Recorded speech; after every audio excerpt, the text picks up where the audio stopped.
Morning, Megan. Oh, hi. Hi.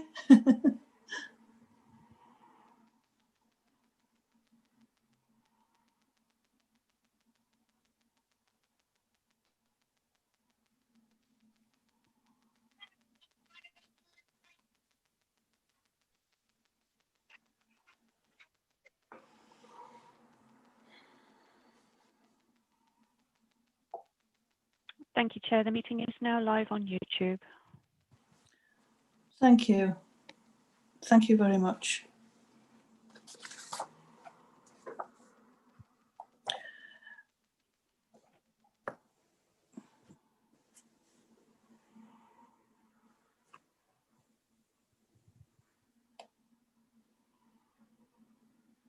Sorry, Chair, my screen's stuck.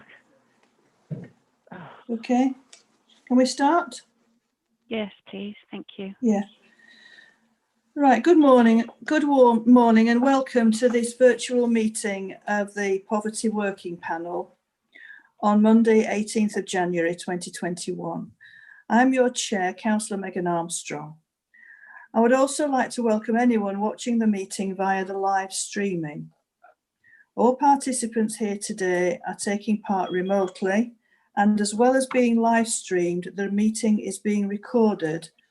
So please bear this in mind throughout, and may I remind you to be careful with your language. May I also remind members that the Code of Conduct applies throughout this meeting. We also reserve the right to remove and disconnect any participant who is disrupting the meeting by whatever means. Please turn any telephone devices off or to silent. As with all meetings, we are dependent on internet connection and a power supply. In the event of a break in the internet connection or a power cut, please bear with us as we try to reconnect. If we are not able to reconnect after 15 minutes, the meeting will be adjourned and reconvened at a later date. Please check the committee page on our website for details. Please make sure all microphones are muted when you are not speaking to avoid any background noise levels. Please keep your points short and do not repeat points that have already been made, and do not interrupt when someone is speaking. If you wish to comment, please raise your electronic hand and wait to be called. All councillors have been sent the agenda and accompanying reports for today's meeting. We will now start the meeting by doing a roll call of the members of the working panel. Can you please now unmute your microphone, and when you hear your name, please confirm by saying present. When you have confirmed you are present, please mute your microphone again. So Sarah is going to read out the names. Thank you. Thank you, Chair. Councillor Allen. Present, Sarah, thank you. Thank you. Councillor Armstrong. Present. Thank you. Councillor Chapman. Present. Councillor De Sarum. Present, thank you, Sarah. Thank you. Councillor Jarvis. Present, thank you. Thank you. Councillor King.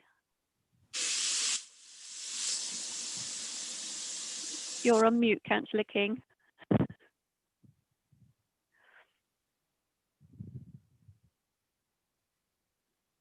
Councillor King? He's still muted, but I can see him. We'll Thank come you. back. Yes, I am present. Oh, thank you. Councillor Miller.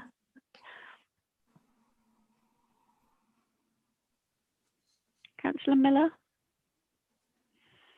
Councillor Rickson. Present.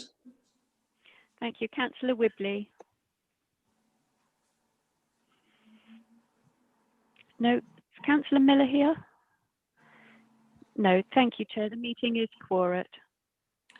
Thank you very much. Thank you. So I can confirm we are quorate today. Thank you. So agenda item 1, public speaking. I'm not sure that we have any public speakers. Could you just confirm that, Sarah, please? Yes, Chair, there are no public speakers. Okay, thank you. And apologies we've received today, please. Chair, we've received apologies from panel members Councillor Sam Hawkins and non-member Councillor Ian Hall. Okay, thank you. So agenda item 3, declarations of interest.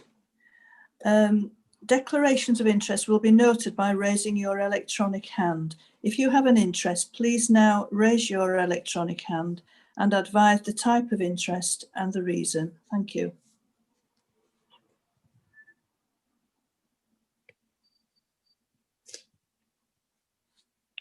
Chair, Councillor Allen has his hand up. Thank you. Thank you, Councillor Allen. Yes, my church runs a food bank. Okay, thank you.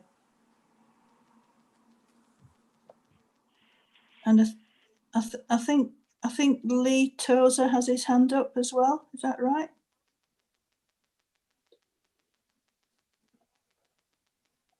Sarah? Yes, he does, Chair. I don't know if Lee just wants to say something, but there are no more panel members. Okay, hands up no for declarations. No. Okay, thank you. Should we just ask Lee whether he wants to speak now, as he has his hand raised? Lee? Are you there?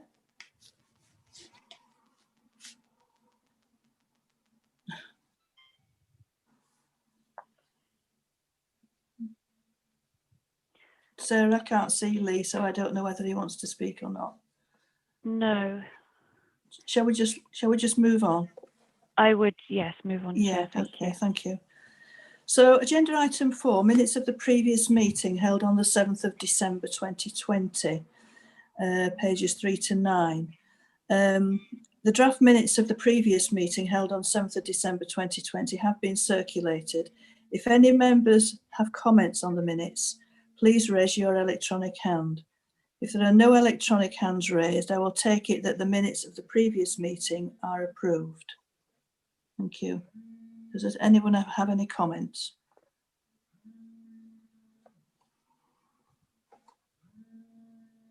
It doesn't seem as if there are any comments, Sarah, there? No, there are no hands up, Chair. No, okay. If I could just add, though, that from the last meeting, you remember that at the last meeting, we had 2 queries raised regarding the following items. Whether this was in relation to Andy Wood's presentation, whether the council has employees on 0 hours contracts and what evidence there was around in-work poverty. Now, Andy has, as Service Lead Growth, Development and Prosperity, he has provided answers to these queries, which you should all have received, which was sent out with the agenda. But I wonder whether Andy would like to add anything further before we move on to the next item, and whether anybody has any questions. So Andy, I know you're there. Is there anything else you wanted to add, or shall I just ask people if they have any questions? Yeah, thank you, Chair. Hopefully, it's a short paper. It's hopefully self-explanatory. Certainly on the second point, in-work poverty, I think, having asked the County Council, the level of granularity in relation to the evidence and the data kind of runs out as you come down to more localised levels, certainly at district level. So it's harder to get to that evidence. Other than that, I'm hoping that the figures and the answers to queries that were raised previously. Thank you. Okay, thank you. So, does anyone from the panel or a non-member have any further brief questions for Andy before we move on to our main item? Could you please raise your hand if you have any further queries following his paper? Thank you. It doesn't look as if anyone does have any queries.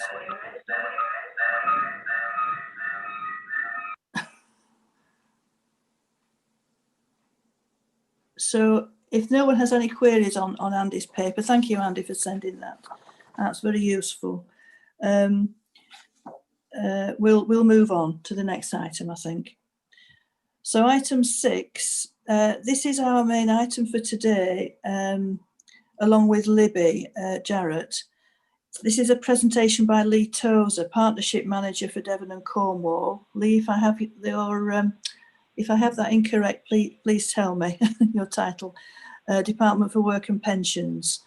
So I'd like to welcome you to the meeting, Lee, and thank you for joining us today. So I'd like to invite you to introduce yourself and to give your presentation, if that's okay. Thank you. Yeah, thank you, Chair. Good morning, everyone. Can you hear me? Yes, well, I can hear you. Oh, that's brilliant. Sorry about the hand. My work computer wouldn't load Zoom this morning. I tried doing it on my mobile phone and you couldn't hear me. So I've gone to the old-fashioned snail telephone way of doing it. Okay, that's fine. So if there are any issues with feedback or echo, please let me know. Okay, thank you. What this means is I can't see what you'll have up on screen. So I'm just going to have to take it on trust as I talk it through, if that's okay. Yeah, that's fine. Thank you. And Sarah, are you organising the... Oh, yeah. I've actually got my mobile on silent, so I can just about see. So my name's Lee Tozer. I'm a partnership manager with Job Centre Plus, working across Devon. Our district is Devon and Cornwall. But I'm mainly working in and around Exeter, East Devon and Tor Bay. I've been doing this job for probably about 9 or 10 years now, and have worked with Libby and others from East Devon District Council on regular occasions. I've been invited in today, thank you very much for inviting me to the Poverty Panel to talk about what we in Job Centre World are doing to support people who are making claims and in receipt of benefits at the moment, and how we're working with those people. I'm going to talk through the presentation, and then, if it's okay, I'll take questions at the end. It's probably easier to do it that way, with my limits on electronic support today. Sarah, are you going to do the slides? Right, thank you. So I'm going to have a look at, I thought it'd be easier to do it this way, would be to show you some statistics first, then talk about the Job Centre Plus response to, one, to lockdown, and secondly, the offer, and then how we work together with other organisations to support members of the public and claimants to benefits. And then afterwards, as I say, any questions. Sarah, do you want to put up the first slide, please? Okay. So what I've done here is to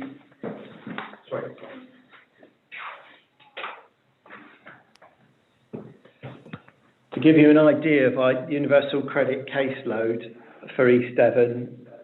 And I've shown the figures prior to the pandemic, so a year ago from November 19, and then February, just before lockdown, and now in the latest figures from November.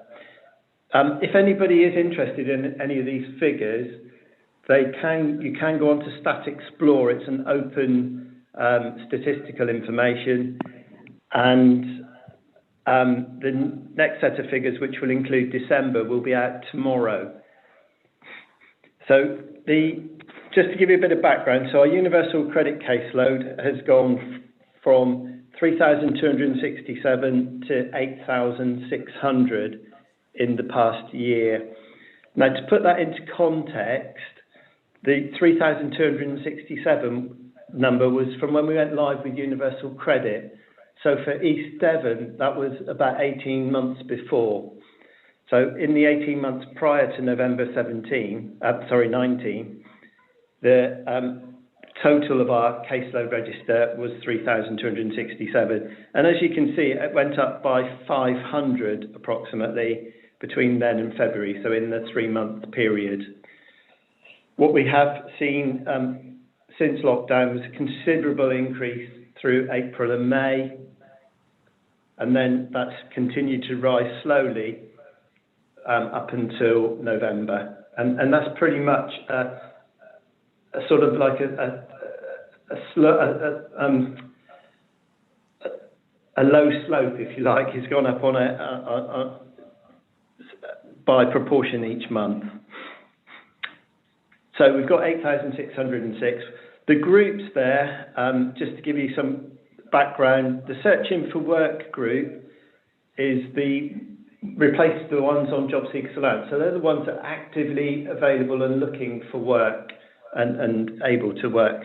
So that's gone up initially, but over the last couple of months it's started to go down slowly. Whereas the ones working with requirements and working no requirements are the people that have moved into work. The ones with no requirements are the ones that are earning more than the other group.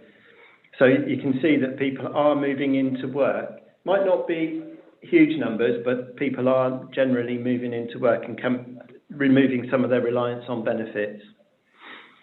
The working no requirements is the group where people are not able to work because they've got young children, or they've got caring responsibilities, or they've got health conditions that preclude them from work.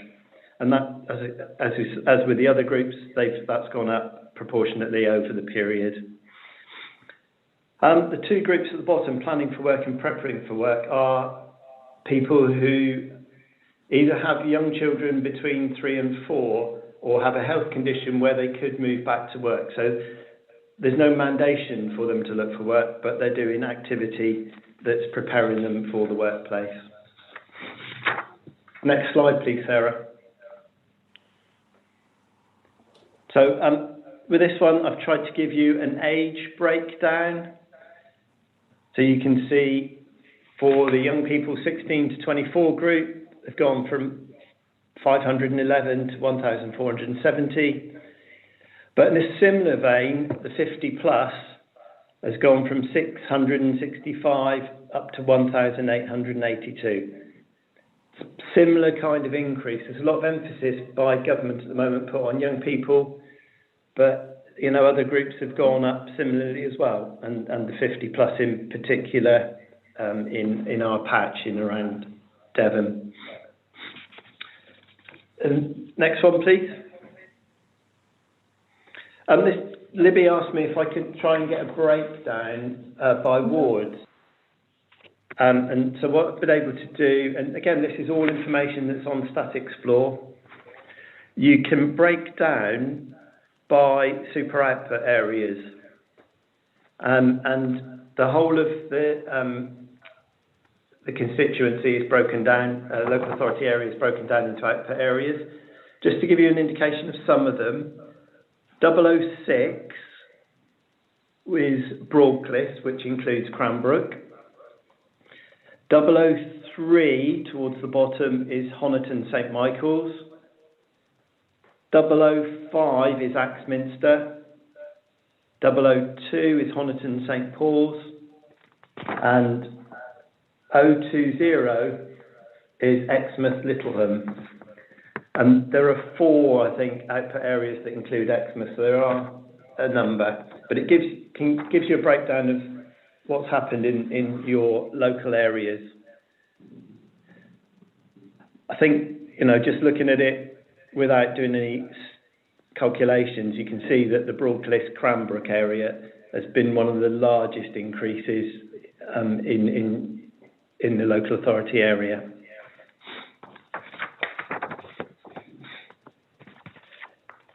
Next slide, please, Sarah. This is household data. So there are 8,600 universal credit claimants in East Devon. That breaks down into households, and there are 6,570 households. So these are probably, the difference will be some single people, but couples as well. Each member of a couple has to be a universal credit claimant separately, so that's why the numbers are different. But showing here the number that are receiving housing costs being paid. So you can see that 3,869 are also receiving the housing cost element, which replaces housing benefit, which used to be administered by the local authority. And of those 3,869, and this surprised me a little bit, you can see that 2,164 are in private rented accommodation. So when we go back to February pre-lockdown, you can see that there were more people in social rented housing on universal credit, but in August the numbers had changed significantly, and the numbers in claimants who were in private rented accommodation had almost doubled, and so there were more in private rented than in social housing. And of those that are in in rented accommodation and receiving the housing cost element, 399 receive direct payment of their universal credit housing element to their landlord.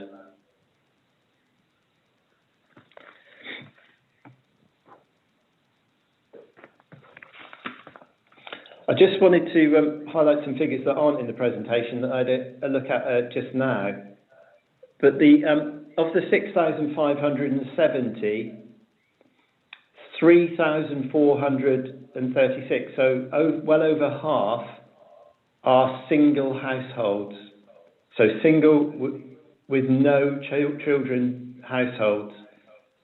So over half the households in East Devon are single people with no children. Okay, that was some background data just to give you some information, and what I would like to do now is just to move on to what we did initially to respond to the lockdown and the big increase in claims to universal credit. Sarah, could you move on, please?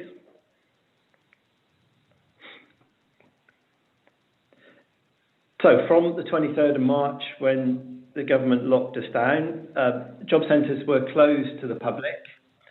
So in terms of open access, all of the job centres were closed. But what that meant was all of our service went digital or by telephone. In those first 2 weeks, nationally, we had 1 million new claims for universal credit. Normally, we get about 80,000 a week. So it was a huge increase for us. As a result, we trained every single member of staff, including managers, very quickly how to process and manage new claims for benefit. We changed a lot of our internal processes and applied a trust and protect policy. And by that we mean if some people told us information, to the most part, we would trust what they were told us and didn't verify it. And some of the local authorities have tried that for housing benefit claims in the past. What we found out very quickly was that we could only apply that to certain things, and we then made sure that we were verifying information once we got through the first process. And we've done a lot of work with verifying housing costs and changing our processes to verify children more efficiently to ensure that we're protecting the public purse. The Chancellor then, at the same time, decided to increase the universal credit personal allowances by £20 a week, and did this until the 31st of March 2021. So at the moment, households are in receipt of approximately £100 a month more than the standard rate of universal credit prior to lockdown. We also suspended the minimum income floor, which we would normally apply to self-employed people who made a claim. The reason for this was that if they made a claim in April and May, and they didn't have any earnings but were declaring as self-employed, we would have applied the minimum income floor to those claims, which would have meant that we would have they wouldn't have got the support that they needed. That suspension again is in place until 31st of March, and we're waiting to hear if that will be continued or not on both of those matters. The other thing the government did to respond to lockdown was increase the local housing allowance to the 30th percentile. It was set the 30th percentile years ago, but about 5 or 6 years ago, the actual local housing allowances were frozen. So though rents had gone up, the actual amount that somebody could receive hadn't, and so that was increased as well. And Libby will probably cover that in a bit more detail. Sarah, could you move on? Sorry, I realise how much I say and at the moment. One that's pretty a slide that we're very proud of is this one with payment timeliness. There's always criticisms about universal credit and making sure that people are paid on time. And our payment timeliness stats have been very, very impressive in terms of getting the right payment paid on their first payday when they've made their new claim. And it's not easy for me to get you sort of the Exmouth part of the patch stats because they're included with Exeter Job Centre. But if you look at the stats recently and in recent weeks for Honiton Job Centre, you can see, to the most part, they're around 100% every month, that every claimant that's made a new claim received their first payment on time at the end of that assessment period.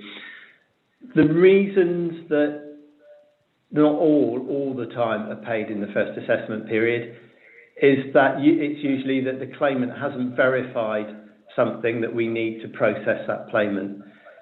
So it's usually the housing costs or children or other incomes. And that's why it's generally not always at 100%. Move on, please, Sarah. Sorry, let me know if I'm going too fast or too slow.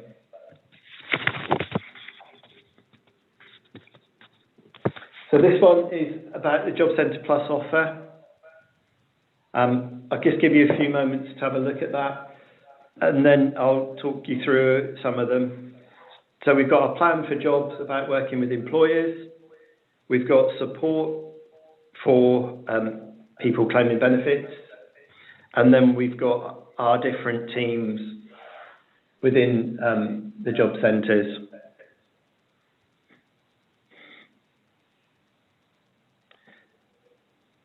A couple of roles I want to highlight in the teams one, first of all. Work coaches. Our work coaches have been continuing to contact all claimants in the intensive group since July to talk to them about how they're going to move it back into work and what support they need to overcome the barriers of moving back into work. Generally speaking, if they're 16 to 24, they're speaking to them once a week, and for most of the rest of the groups, they'll be talking to them once a fortnight. We understand this is a huge ask because of the increase in numbers, and as we've been moving through this period, we're doubling the number of work coaches that we have employed in the Job Centre Plus world. So our work coach card has doubled. I had a question from one of the councillors about high value jobs and moving people into high value jobs. The work coaches will support anybody to move into any job. Generally speaking, though, that those that want to move into the high value jobs know how to get that work and what they need to get it. We would just use our support to help them move into that role. So if they need help with travel to work or qualification or kit, clothes, protective gear, all of those kind of things. We can help them overcome that barrier. Our work coaches tend to be looking at an ABC of working with them with jobs, which is A, a job, B, a better job, and C, a career. So where they're concentrating first of all is actually just moving that person into any job to get them moving, and then to move them forward into higher paid work if they can, and a career if possible. So it's not specifically about higher paid jobs, but it's about trying to improve their situation by moving them into work. Any claimant that is on universal credit, in receipt of universal credit now, is better off working than they are not working. So if I can have speak about some of the plan for jobs, there's lots of support there. The next slide, please, Sarah. So job finding support is a new piece of provision that we have. It's aimed at those people that lost their jobs as a result of the pandemic and may lose their jobs over the next few months because of furlough coming to an end and redundancies. So this is job finding support. It's for people that have been out of work less than 13 weeks. And it's a short, sharp intervention with them to try and move them back into work, giving them the support and help that they need. Some of those people may not have been unemployed before. They may not be used to being out of work and knowing what to do. So we're giving them extra support to try and move them quickly back into work so that they don't stay on the benefit system. That's job finding support. Next one, please, Sarah. Kickstart. So you can see from the headlines there, this is a 2 billion Kickstart scheme announced in the autumn budget. And it's launched. We have significant numbers of employers that have shown an interest in taking young people and giving them an opportunity that wouldn't have been available normally. It isn't an existing role, existing job that they're filling, but it's something that's above and beyond. This is for 18 to 24-year-olds, and the employer will receive 25 hours a week support at minimum wage from the government to enable that young person to be in work. It doesn't mean to say that they have to pay minimum wage or the minimum hours of work is 25. They could work 40 hours a week and earn more, but the government will reimburse them the minimum amount. We've got some really good ones on at the moment already. We've got Pennon Group and South West Water. They've taken 6 on the Kickstart scheme already. I think that if they do really well with South West Water, then they will convert those Kickstart opportunities into apprenticeships, or at least support them to make apprenticeship applications at the end of the programme. Sovereign Care have got some on. They have got one in Exmouth at the moment, and Coffee One has got one in Sidmouth. We're just waiting for the gateway organisations to have their opportunities uploaded. I know Exeter City Council are a gateway, and they have employers in East Devon as well as Exeter. They've been approved as a gateway. We're just waiting for their opportunities to be loaded up. Plymouth and Devon Chamber of Commerce have also been approved. They've got nearly 600 opportunities across Plymouth and the whole of Devon. There's lots to come for those young people. It is a great opportunity. It's not mandatory. As an organisation, we wouldn't want to force anybody into this type of job or this type of opportunity. But it's a great opportunity for young people to get the experience and the skills that they need.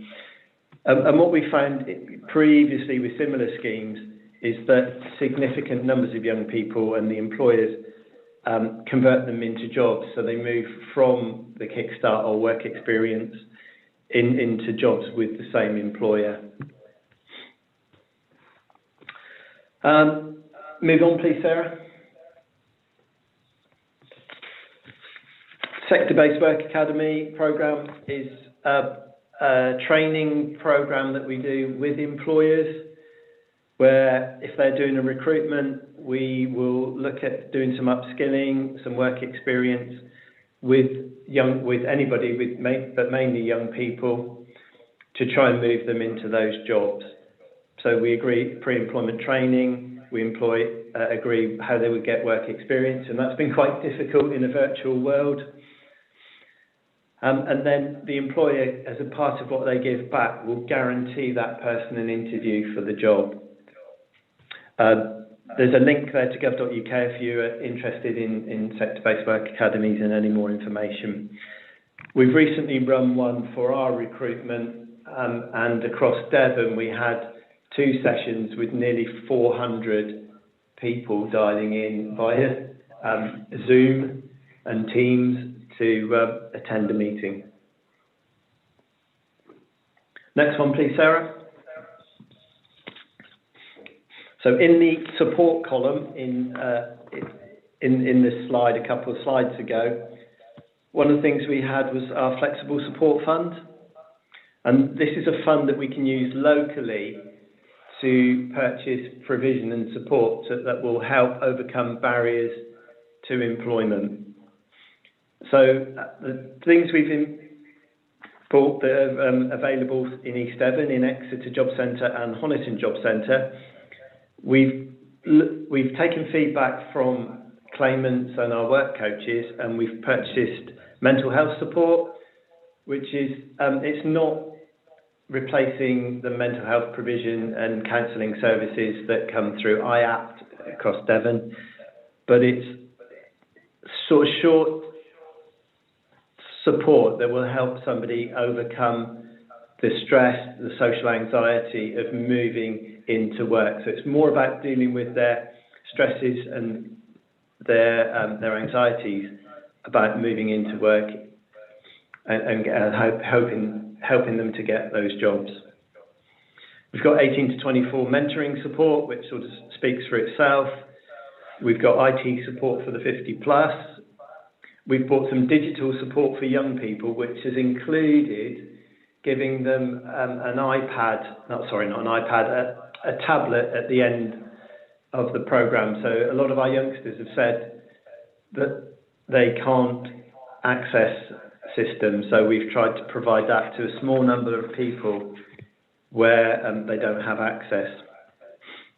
We've also commissioned some homelessness support, so to help somebody that's homeless or sleeping rough that wants to move forward and help themselves and get a job, and so it's homelessness into employment. So all of these 5 things are about moving people forward towards employment. All of them are voluntary, all of them are with the work coach and the individual hoping to try and change their lives. We're also working on a youth hub with Devon County Council and Exeter City.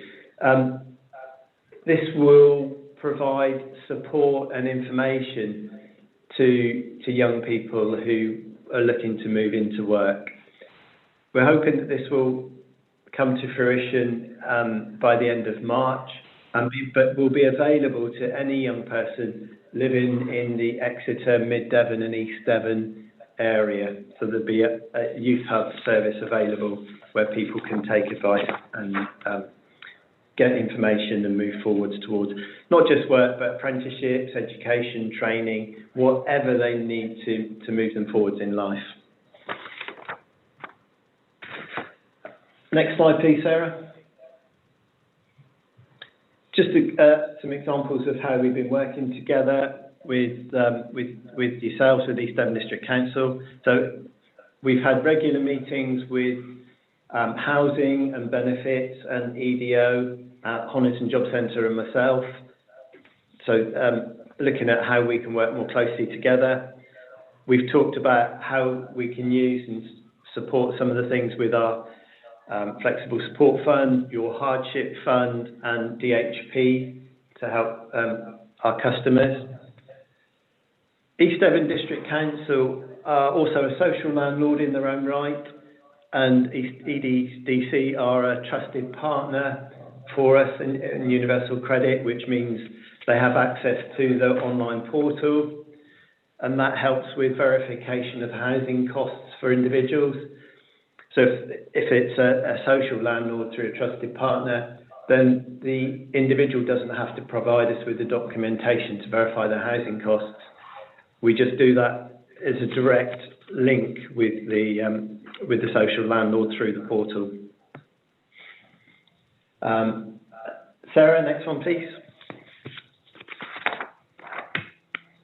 And another one where we've been working together is in our response to redundancy. We've worked with with Rob and the EDO team in East Devon. The big one that we've done in the last year or so to support people was the Flybe redundancy, where we did jobs fairs. We went out and talked to the employer, and also we offered training. So within our response to redundancy offer, we will speak to employers and their employees to give them advice on what they need to do, including claiming benefits, pensions, looking for work, how to move into employment quickly. And then also we've got the response to redundancy training, where we can look at skills training for an individual, either in the 13 weeks prior to be made redundant or in the 13 weeks after they have been made redundant. And that's giving them the skills to move from their existing employment into something different where they're likely to get a job. The final slide I've included, I'm not going to go through it though, it was a benefits how to claim for information just from the response to redundancy page, just to give you a feel for what's out there and how to get it. And really that's it for me in terms of my presentation. I'm just open to any questions now if you've got any questions. Thank you very much for that, Lee. That was fascinating. I'm sure there are lots of questions that people would like to ask about that. So first of all, could I please invite non-members of the panel to speak by raising your electronic hand? And then once non-members have spoken, I will then invite members of the panel to speak and ask questions. So non-members, please indicate now if you wish to speak, and that includes any of our officers who may have particular questions they want to ask. Thank you.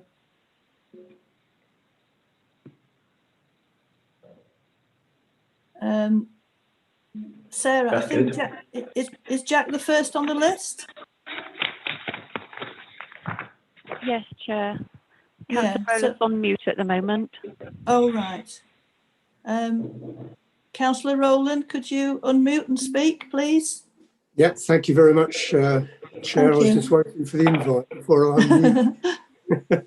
Thank you, Lee, for a very interesting presentation. Lots of information there, and I'm glad to see all the support that is available. There's a couple of things that did occur to me, though.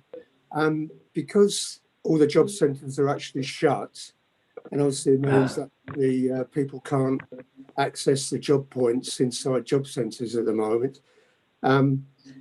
When you were talking about the job finding, the support, and the flexible support fund, a lot of that implied face-to-face support.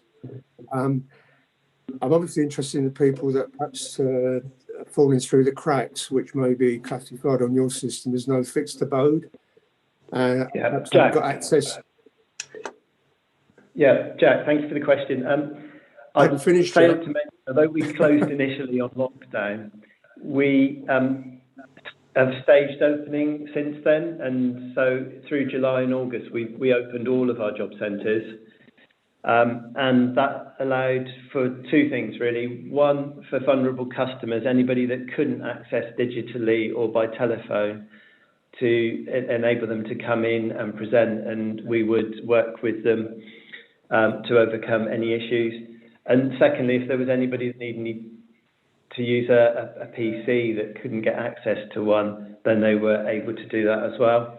It's been quite difficult to manage with making sure that between visits, if one person is sat in a chair using a computer, that the the chair and the desk and the computer are cleaned before the next person can use it. As you can imagine, it's been quite hard work, but we have been open to the public since, I think it was early July. What we have got, we've got screens in all of the desks, so there's a screen between our member of staff and the member of the public. There's also a chair sat a metre away from the screen. Members of the public are required to wear masks, and our staff wear masks when they're dealing with the member of the public. So we are open, and that is right across the network, even our small offices and our big offices.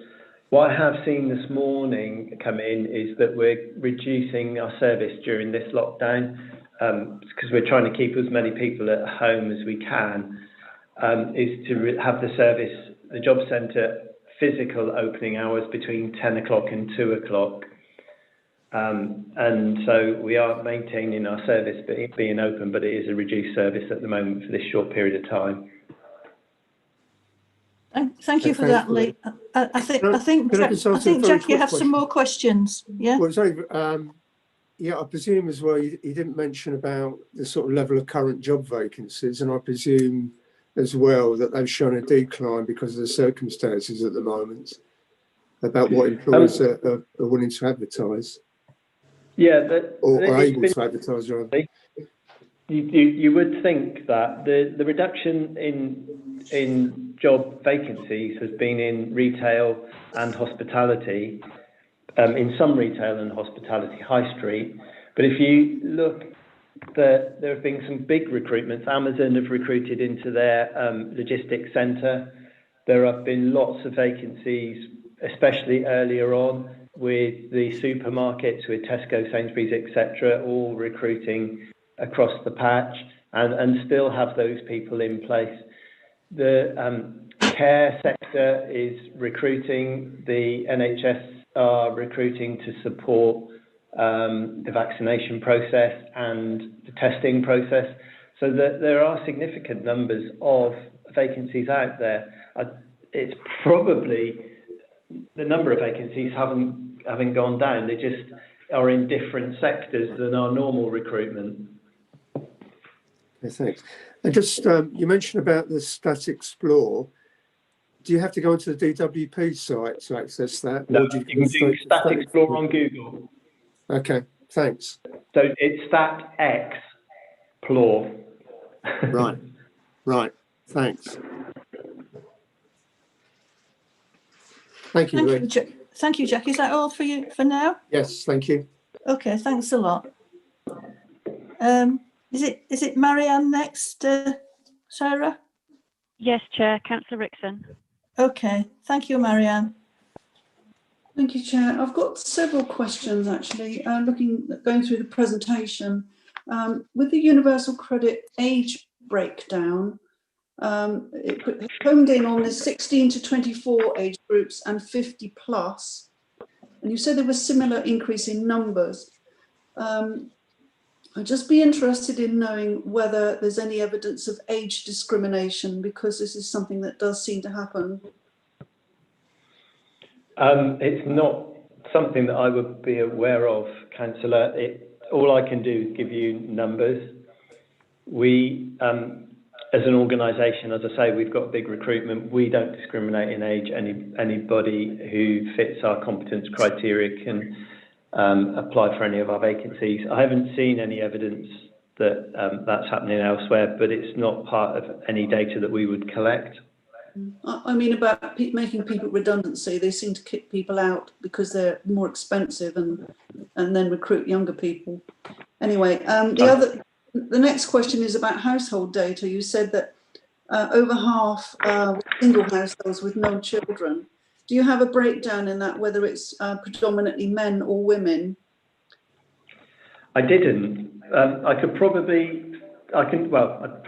don't know. I'll see if I can find something and I'll send it to Sarah afterwards.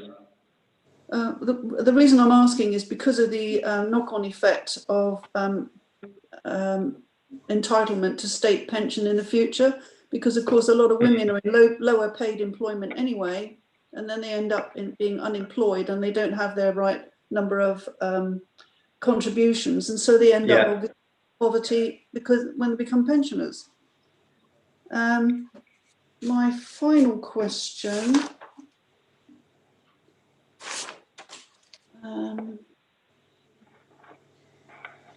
Sorry, bear with me. Okay, I'm trying to look at Stack Explorer while he's talking. So No, trying to multi. I think that's fine. That's what I think I'll leave you to that. Thank you. Thank you, Marion. Is it Councillor Gazard next, Sarah? Yes, Chair, Councillor Gazard. Okay. Thank you, Steve. Yeah. Thank you, Chair. No, my question's been answered. It was about job vacancies. Thank you very much. Oh, okay. Thank you. Sorry, I've got one follow-up question, which I've just thought of. A lot of the slides are predominantly aimed at the younger age group. The only mention I saw of older age groups again was digital support for the 50 plus. But the point is that once people have been laid off when they're over 50, it's much harder, I think, for them to get back into employment. Yes, Councillor. I mean, I agree that each group has its difficulties in moving to work. Youngsters with lack of experience and maybe qualifications, and older people in the terms of what you say.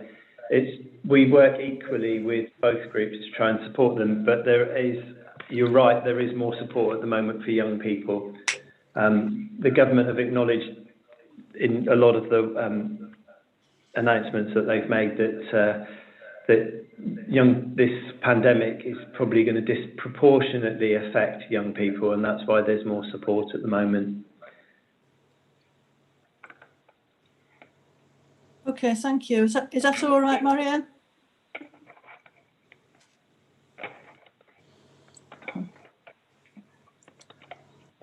Sarah, is it Councillor Davey next, please? Yes, Councillor Davey, Chair. Okay. Thank you, Ollie, if you'd like to speak. Thank you, Chair. Yeah, thanks for that, Lee. That's really interesting. You're obviously very enthusiastic about the service that you offer as well. I wondered, you've said quite a lot about how you get people into work with established organisations, but I wondered what level of help you're able to offer those wishing to move into self-employment, because quite a lot of people perhaps are not going to wait around for firms to start hiring again, but may think, well, I've got skills, why don't I set up on my own? And I wonder what level of support you're able to offer, or what alternative support is there. Yeah, there is a scheme that's been around for quite a long time. It's called New Enterprise Allowance, and it's designed for those people that want to develop a business of their own and grow a business. So there is support within what we offer for people through the New Enterprise Allowance programme. If you're interested, if you go onto gov.uk and type in New Enterprise Allowance, it will give you all the detail. An individual can, they get mentoring support and business support to start their business. They also get to stay on their benefit and are supported by an allowance for a period of time while their business is developing, a short period of time. So there's monetary support as well as the mentoring and guidance support within that programme. Thank you, Lee. Is that all right for you, Ollie? Yes, thanks very much. Yeah, okay, that's very thank helpful. you. I think it's Councillor Chapman next, please. Thank you, Chairman. Lee, thank you very much. I'm just asking for clarification under your teams. It says troubled family support. Now, when you say troubled families, is that a collective problem, i.e. housing, jobs and IT, or does it cover anything else? Thank you. Yeah, the Troubled Families Programme has been around for about 5 years. Was brought in about 5 years ago, and was about working with those families that have touch points with lots of services. And one of the main criteria is that the family has children, and that it's working together to try and support that family to reduce the numbers of contacts. So it's things like unemployment is one of them, and being on benefits, but exclusion from school, and there are other criteria that a family fit within the programme. So we work closely with our local authority, with Devon County Council and their early help team, to try and support those families with everything that they need. Again, for our part, trying to move them towards employment and moving them away from the reliance on benefits. And all the statistical information says that, you know, we reduce some of those other issues and contacts if you can get a family into work and supporting themselves. So it's collective problems. It's a collective problem, yeah, and it's a collective solution as well. Thank you, Lee. Thank you, Maddie. I realise that we've sort of morphed into questions from the panel. I just wonder, before we move on to questions from the panel, whether there's anyone else from outside of the panel who would like to ask Lee any questions. Megan, just Megan, just while you're thinking about that, I've had a look at the gender breakdown, and it's 3,943 males and 4,663 females. So for East Devon, they're slightly more, 45% I would think, females to male. But I will send that to Sarah to circulate. Lovely. Thank you very much. That's very useful. Thank you. Okay, so is there anyone else who would like to speak from outside the panel, please? No. Well, shall we move into the panel now? Thank you. Is it Councillor De Sarum next, Sarah? It's Councillor De Sarum next, followed by Councillor King, Chair. Okay, thank you very much. Thank you. Good morning, everyone, and thank you, Chair, and thank you, Lee, for a very interesting and challenging presentation.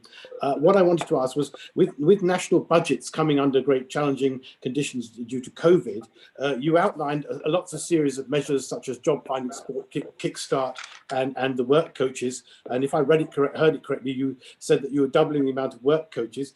My question is, there's a lot of choice to choose from, and obviously with national budgets coming under financial pressures, what would you think have been your most effective or successful programs which you would actually actively lobby government to continue to use? Because obviously government comes under pressure and makes changes and tweaks various programs. And I'd just like to know, what programs do you feel have been most effective and most successful? Thank you. It's a difficult question for me to answer. Being independent, and I can't really comment on effectiveness of individual programs. We support all the programs that we have equally, because we deem them all to be effective. So it's not something, you know, we make sure that the provision we have supports the need at that time, and it's something I can't really comment on, Councillor. Thank you. That was most helpful. Thank you. Sorry, not a very straight answer. It's okay. We understand that. So, Councillor King, if you'd like to speak next, thank you. Thank you, Chair. Lee, that was really illuminating, and the reward for such useful information is just to raise an appetite for more and more and more. I'm looking forward to to receiving the presentation by slides so that I can look at it closer, and deciphering the codes of ward versus ward in particular. I didn't have enough time to do that before the slide moved on, but very useful. Thank you for the effort you've put into this. I wanted to, following on from what has been said earlier about how it seems to be devoted to young people rather than old people, I don't think that's necessarily a criticism, because that is good work in its own right. However, if you think about Job Centre Plus, just by its very name, it is looking for results or putting people in work. And I'll draw you to my concern. It is within my ward, there are a lot of retired people, a few very able people such as doctors, lawyers, directors who are in comfortable positions. And there are also a lot of self-employed people. By the very nature of them and their circumstance, they're living in accommodation which is cheaper. And the implications arising from that is that they're often more remote. Where they are remote, the broadband signal is appalling. They don't get 4G. Mobile telephony is very poor, if not quite good enough. And I've been self-employed myself, as well as working with corporates. And the point about that occupation is that you are used to putting your best self forward to get work. You have to develop a certain pride and self-importance. You have to get work. And when that starts to drop off, you carry on trying. You know that because you're self-employed, access to redundancy programs doesn't exist, so you keep on trying. The net result is a state of attrition. And I have come across a handful of instances of difficulties which don't fit the bill for what's on offer. For example, phones are cut off because they're in debt and they haven't made payments because of other priorities. Another thing, I hate to generalize, but sometimes people are making do and mending after trials of life that cause them to have to strike out on their own. They aren't well-founded. And here they are in a remote area with cars which may not work, or there's fuel difficulties, and communications by phone, IT skills. It's really flat. The prospects are really difficult, and I am trying to find out a way in which they are catered for. It's fantastic to hear that you do keep some premises open, particularly for people who are vulnerable, but you can see the picture I'm painting is bleak, and I am concerned about it. I will be talking more about this within the poverty panel meeting after this presentation, but I just wanted to know because you are here, to hear a few words from you about what I have said, please. I'm not really sure what the question is, really, Councillor. You're describing a situation which, yeah, I accept exists. There are reasons for that. I don't know really what you want me to say, what the answer is. Well, could I just say that, sorry, excuse me, Chair, I didn't want to open this into a discussion. My last point is, years ago, because I've been on the dole several times in my life because I had to move jobs because my industry closed down. You used to have the dole. Now that it's Job Centre Plus, a person who is self-employed, by the very sort of nature of going to Job Centre Plus, they actually have to walk away from all that they have set up. And, no, that's not quite true. Okay, good. The Universal Credit System supports employed and self-employed people equally. Okay. What we consider, and we do it on a month-by-month real-time basis, is how much you earn. So if you are completely unemployed, then we'll give you the full allowance. If you are employed or self-employed and you are on low earnings, then we will use your earnings to calculate how much to pay you and top you up to what you would be due under your universal credit assessment. So we don't differentiate between employed and self-employed. We just look at how much you've earned and your income, your net income, and use that to calculate how much we support you. That's very encouraging. Thank you. You're welcome. I'll stop Okay. there, Megan. Thank you. Okay, thank you. Councillor Allen, if you would like to speak, please. Thank you very much, Chair. I have a problem which is a procedural one, because I have to go for a COVID test and leave this meeting at 12:30. And if there were a way of bringing my paper forward, it would be a real help. But if you would have a think about that while I ask Lee a question. Yeah, okay, thank you. I've been pressing for more attention to the 50+ group, Lee, as you know, and I noticed that there are now a faster rise and more people over 50 unemployed and claiming universal credit than there are young people now.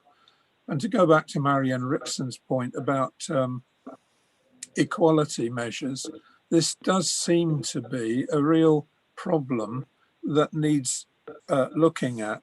And I'm just trying to find out whether the work coaches actually double as career counsellors. In other words, when they're looking at the skill sets, do they actually explore sectors that people could go into, and to what extent do the 50+ people get the direction to help them re-establish their lives after they've lost their job?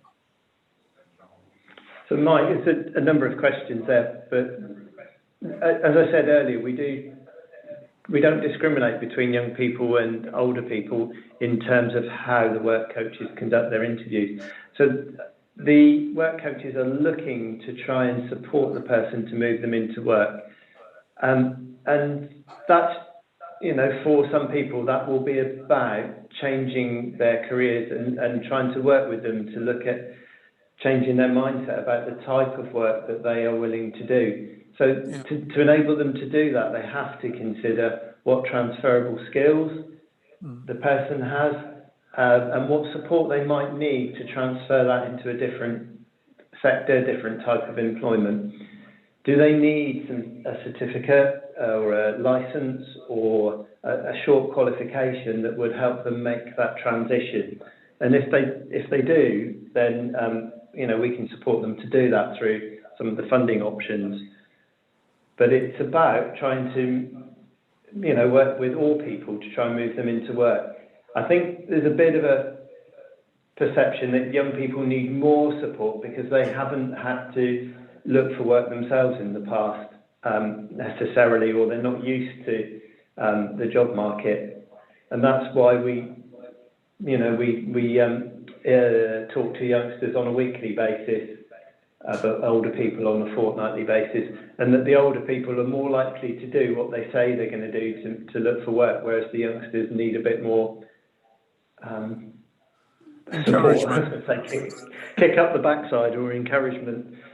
As a parent, trying to move a youngster to do something they don't want to do can be quite difficult sometimes.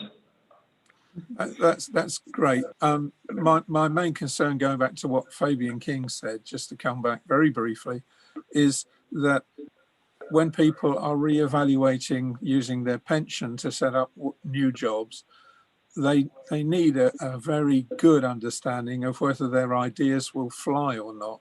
And that's where we need to bring in some of the business counsellors that actually East Devon supports through BIP. But thank you very much for your presentation, Lee. I'm very, very grateful for it. Thank you, Chair. Thank you, Mike. I'll speak to you in a minute about your reordering the agenda for you. But if you can just bring in Councillor Jarvis, please. He's got his hand up. Thank you, Paul. Thank you, Chair. And thank you, Lee, for a fascinating report. I can only commend you for being able to deal with such a sudden increase in claimants and people who are unemployed. You did mention the furlough scheme potentially coming to an end. we could again see a very sharp, sudden increase.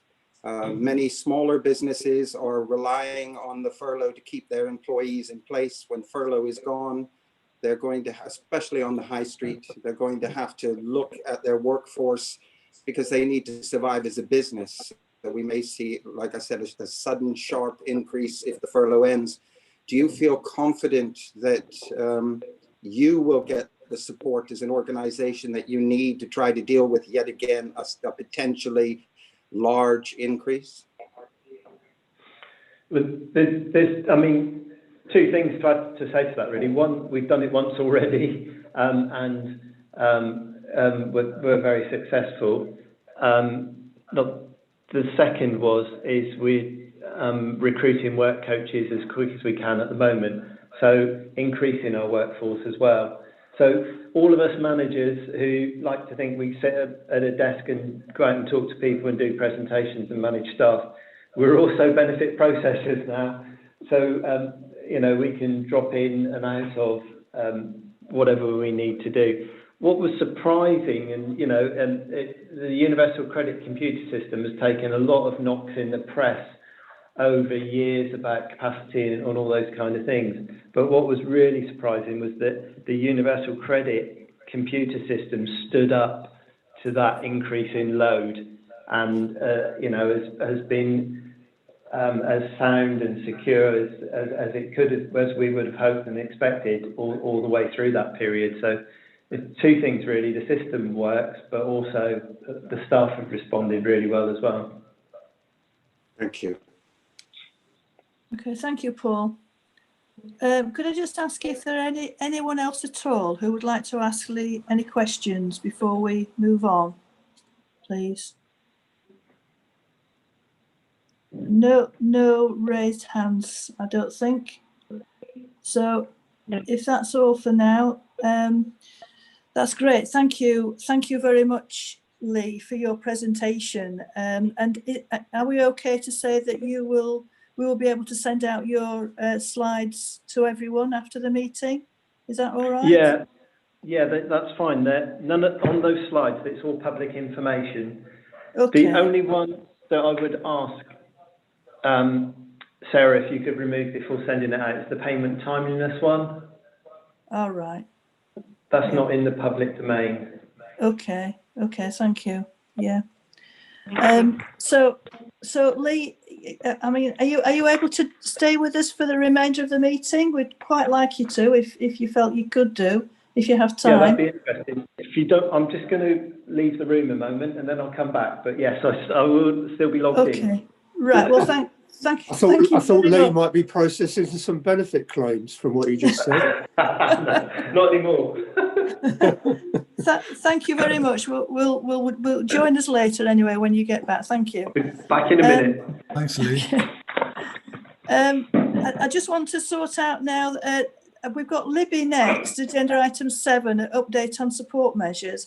But considering that Councillor Allen has to leave in 15 minutes, Libby, I just wanted to ask you whether you would have any objections to Councillor Allen speaking first. No, I don't have any objections at all. That's not. Is that all right? Yeah. Okay. Right. Thank you. So if everyone's happy for us to just move to item, I think it's item 11, which is almost at the end of the agenda, because Councillor Allen has indicated he has to leave shortly. Is everybody happy on the panel for us to take that item now, please? Yes. Is that all right? Yeah. Yes, Chair. Okay. Right, that's fine. Right, so Councillor Allen, if you'd like to take the floor, please, and present your paper, that would be useful. And we'll endeavour to finish before 12:30 if we can. We've got 15 minutes. Thank you. Well, thank you, Megan. I will necessarily be very brief.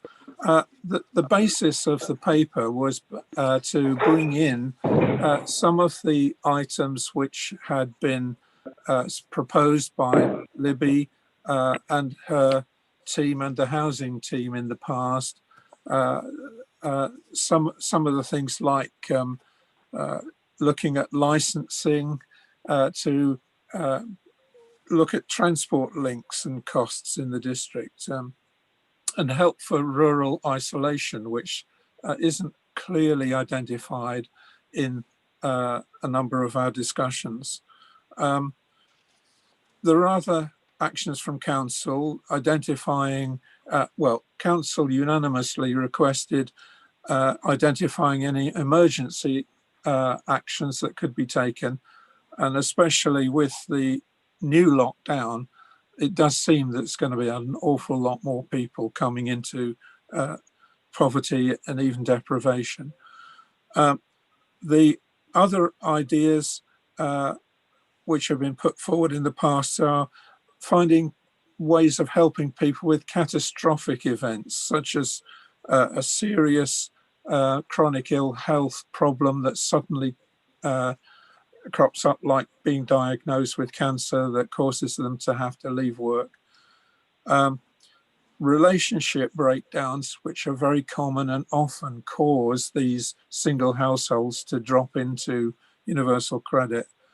And the warm home grants advice and decent home standards that could be developed and brought into our housing activity. I've also picked up on other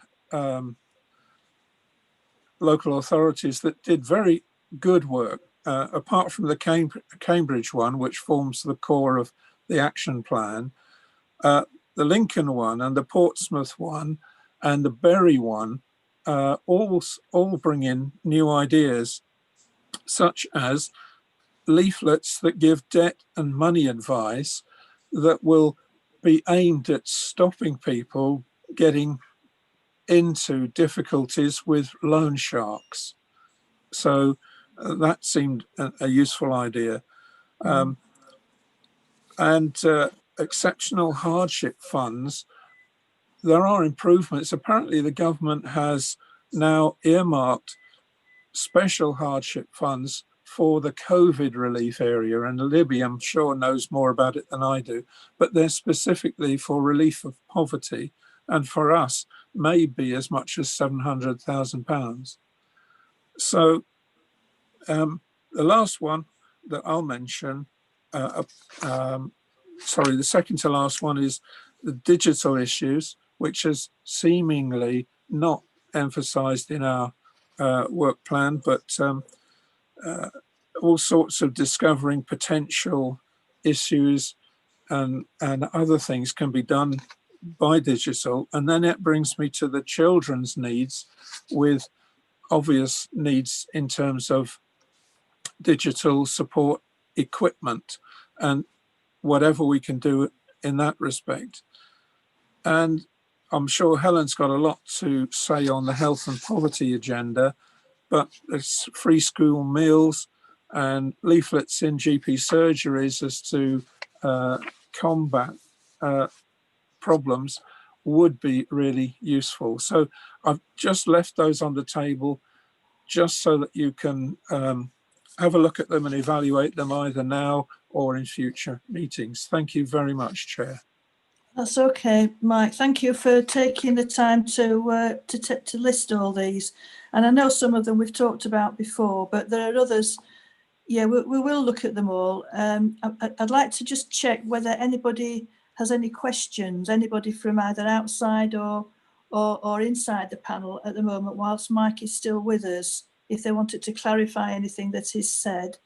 But I can assure you that we will look at these and identify which we can actually do ourselves as a council, and how we can work with others as partners to move things along. I mean, that's what we all want, isn't it? You know, if we can't do them ourselves, and at least we can encourage others, both from other councils and from the third sector, to work with us to do that. So I'd just like to ask if anybody has any questions they'd like to ask Mike before he leaves us on that. Councillor de Saram, thank you. Oh, thank you, Chair. It wasn't really a question, just a statement of Mike, that I worked on the CAB as a volunteer on the money advice team and that was, I wasn't an advisor or anything, but I specifically worked on money advice, and we did actually deal with money advice training and money advice programs. So I'm aware, and I don't know how it's continuing, that the Citizens Advice is very concerned with money advice, and perhaps we should look to see an update. I think Libby's probably going to be giving an update, because I think we're working with them anyway, but that's a suggestion and thought that I had, that I know that money advice has been covered off by Citizens Advice. Thank you so much, Chair. Okay, thank you, Bruce. Citizens Advice will actually be coming to speak to us at the February meeting, so that might be something that we can raise with them then. If that's all right, but I'm sure Libby can also update us on that. Does anyone else want to ask any further questions of Mike before he has to leave? I can't see anything there.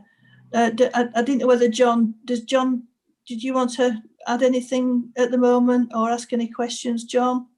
Not to put you on the spot before Mike leaves. To say it's really useful to have those reminders, and Mike's obviously looking at good practice elsewhere in other organisations, which is again really helpful. There's a lot we can learn from what others are doing. I would emphasise, I was going to say a bit later, but while Mike's here, the action plan that we keep presenting to the meeting is far from finalised, because as we look at each theme, then we're adding in some of those issues. So we haven't missed them out. We haven't missed the opportunity to incorporate those. And so when we look at Helen's area, for example, public health, housing, probably at the next meeting, we'll be able to build those ideas in until you're, as a panel, you're satisfied that the action plan represents best practice for us. Thank you. Yeah, lovely. Yeah, thank you. Yeah, that's great. Oh, I noticed that Councillor Rowland has his hand up. Yeah, Jack? Thank you, Chair. Thanks for giving me the opportunity, even though I'm not a panel member. It's but all obviously, right. as a portfolio finance holder, I've got a deep interest in this subject anyway. With the extra money that's coming through on stream, which is obviously very welcome to tackle these issues, I think it's really important as well that when we consider the actions that we can take as a council, that we really focus on where we can have the maximum benefit. And it's really important, in my opinion, as well, that we don't try and just treat the symptoms. It's really getting down to the root causes of some of the issues. Yeah. Because to carry on just treating the symptoms doesn't bring about long-term benefits. So we really do need to tackle what the root causes are as much as possible within the capabilities of this council. Thank you. Yeah, that's great. Thank you. I very much agree with that, and I've quite a few of us have said that all along. You know, so that is what we really need to do, because otherwise this will just go on and on and on and on forever. And you know, until you get to those root causes, you're never really going to resolve it. It's not easy, but nothing worth doing is easy in my experience. So thank you for that. Yeah, thank you. Yeah. Does anyone else want to ask Mike any questions or comments? What was that? Councillor King, please. Yeah. Yes, thank you, Chair. Very briefly, I think this list is really useful. Thank you, Councillor Allen, for putting it up. By its very nature, it's full of disparate items because they come from different sources and so on. So it might appear on face value to be not very coherent, but there we are. Just following on from Councillor Rowland's point as well, I think what this does, and this is why I'm talking, is that it emphasises that policy we took on board about poverty proofing, because Councillor Rowland's talked about looking at the cause. Poverty proofing does that. This starts to highlight the areas where the council is touching on matters relating to poverty, and is exactly the situation where we need to bring into play that policy of poverty proofing. So I'm not asking a question, I'm just wanting to apply that emphasis on what I've said. Thank you. Yeah, lovely, thank you. That's great. Thanks a lot, Fabian. Right, I think we'd better move on. 12:25 now, Mike. So yes, Chair. I just wanted to thank everybody for listening and for the nice comments.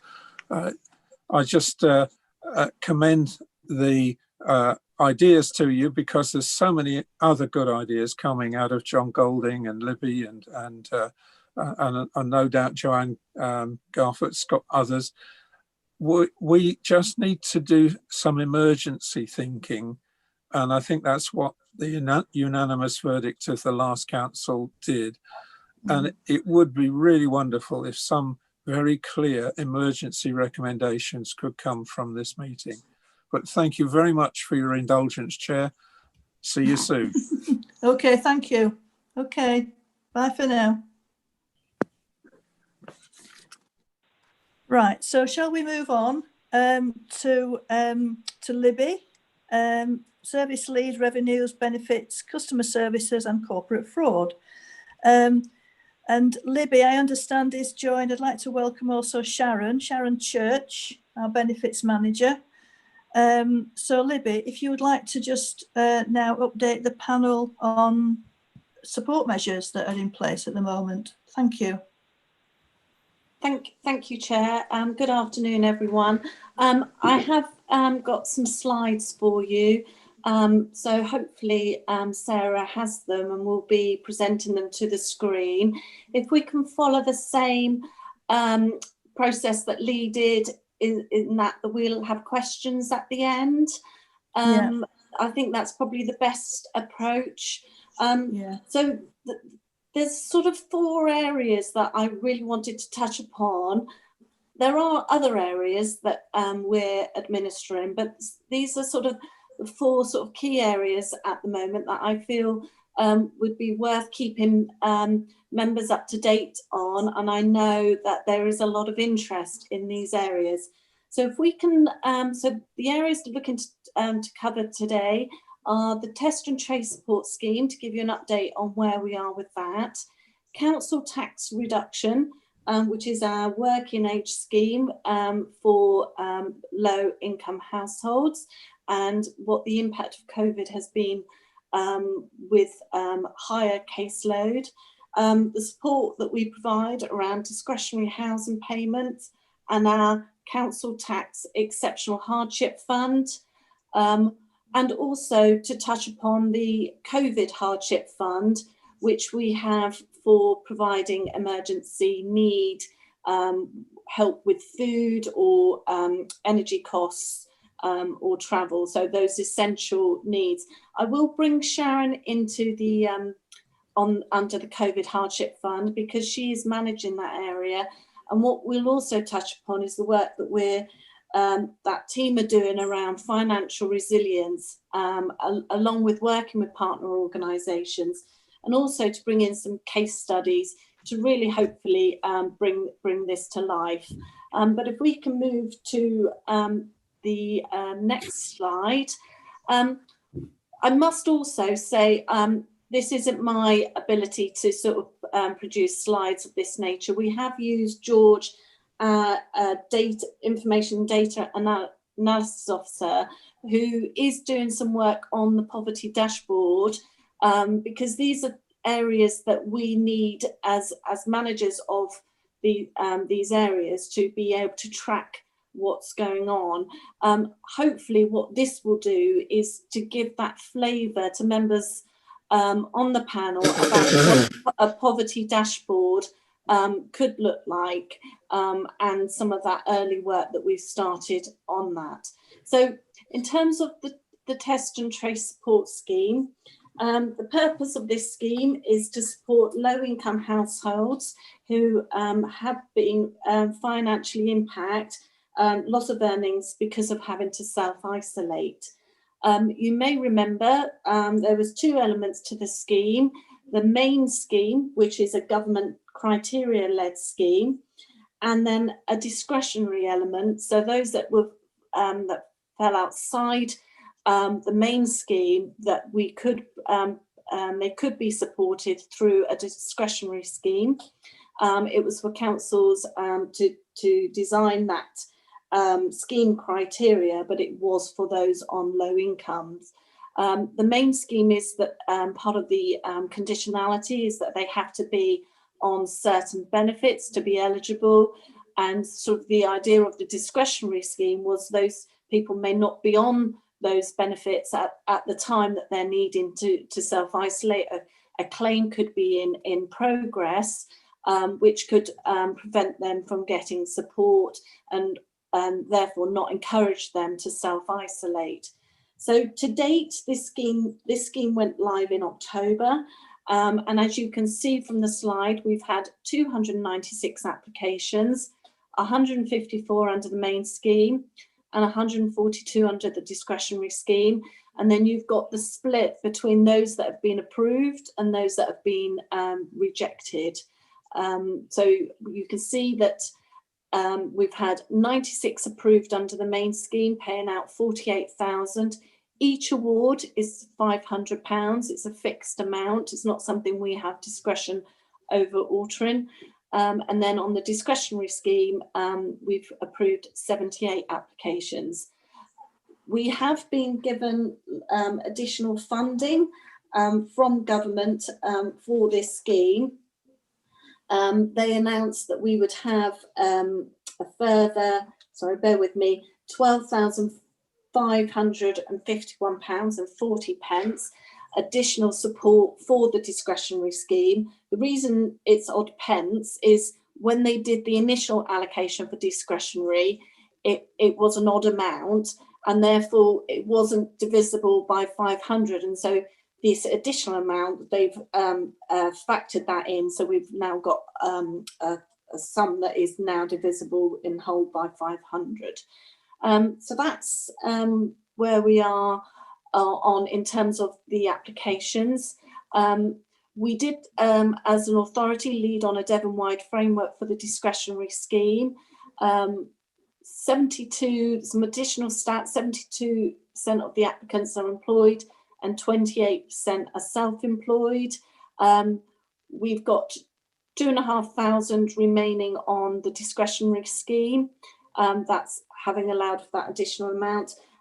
But we've also ring-fenced 21,000 from our hardship scheme to cover any overspend on that fund.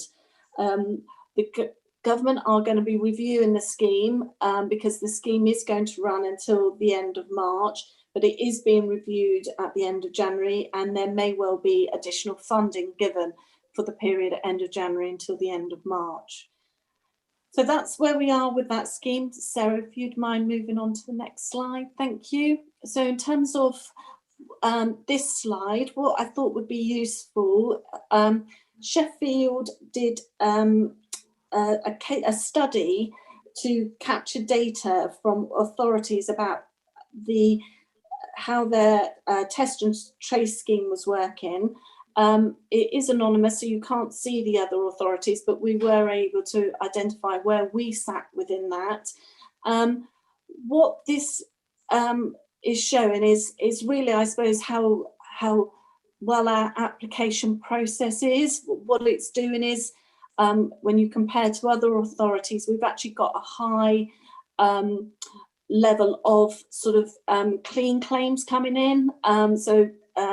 Residents understanding the claim process, third highest out of all of those that took part in that survey. So I think to give members reassurance that, you know, we had to get this up in quite a short timeline, but actually the process that has been developed is you know, standing up well and is working well. So I think that's all I wanted to talk about test and trace. Again, at the end, we can ask any questions on any particular subject area that members may have interest over. So council tax reduction, we did cover this off in the cabinet meeting in October, where we're seeking approval for our scheme for next year, starting from the 1st of April next financial year. And we did provide some data about what happened to our caseload since the impact of the pandemic. So what these slides are doing is just sort of reinforcing some of that information that was provided in that Cabinet report. So our working age caseload has increased by 1,200 applicants during this pandemic. If we look at the previous 2 years, back between 2018 to 2020, the caseload didn't actually change much, no more than 2%. But in the first 3 quarters of this financial year, we've experienced an increase of 15%. What we're seeing is our caseload is continuing to rise in an upward trend. And clearly, if your caseload is going up, then your scheme costs are also going to increase. The slides on the top, if we just look back to November 19, the split between pension age and working age, we used to have a high proportion of pension age claims, 54% to 46% working age. You take that forward to January 2021, we've now got a 54% working age claimant profile against a 46% pension age. Okay, so Sarah, if you mind moving on to the next slide. So what within our caseload, what thought would be useful is to show how the bandings and how the actual how that's shifting since November 19, when we first modelled the banding scheme, because that only actually came in from the 1st of April 2020. So what you've got in that top left-hand table is the split between the 4 bands of where our caseload is sitting. And at the time, the majority was in the top band. If you then look at November 2020, which was what was presented in the Cabinet report, you've got the split, the proportions of how that caseload is split, and then that comparison to January 2021. So what we're seeing is, more caseload is going up, even just within 2 months. We've seen it rise by circa 300 more claims, and we're seeing they're coming in the lower bands, so it's not so much in the top bands. And I think that is likely to be because of the furlough scheme, people having a reduction in hours, or self-employed losing some of their income, so they're still in work, but they're not earning sufficient that they're needing support with their council tax, as they are able to access help through that scheme. What we've got in the bottom corner is, and Lee touched upon this, and this this slide supports this, that Broadclist has seen the largest proportionate increase of nearly 75% of claims over the 14 months. So that they are in the top 3. Exmouth is the highest, and they've also seen as a percentage rise, they're the highest, and then Sidmouth second, and then Broadclist has actually got the highest percentage rise, but clearly wouldn't have the same level of claimants as somewhere like Exmouth, but clearly the impact on the Broadclist area is high. So that table provides you with the top 10 parishes and towns that have seen the largest increase in caseload. Okay, let me just bear with me a second. I just want to make sure I've not missed anything off.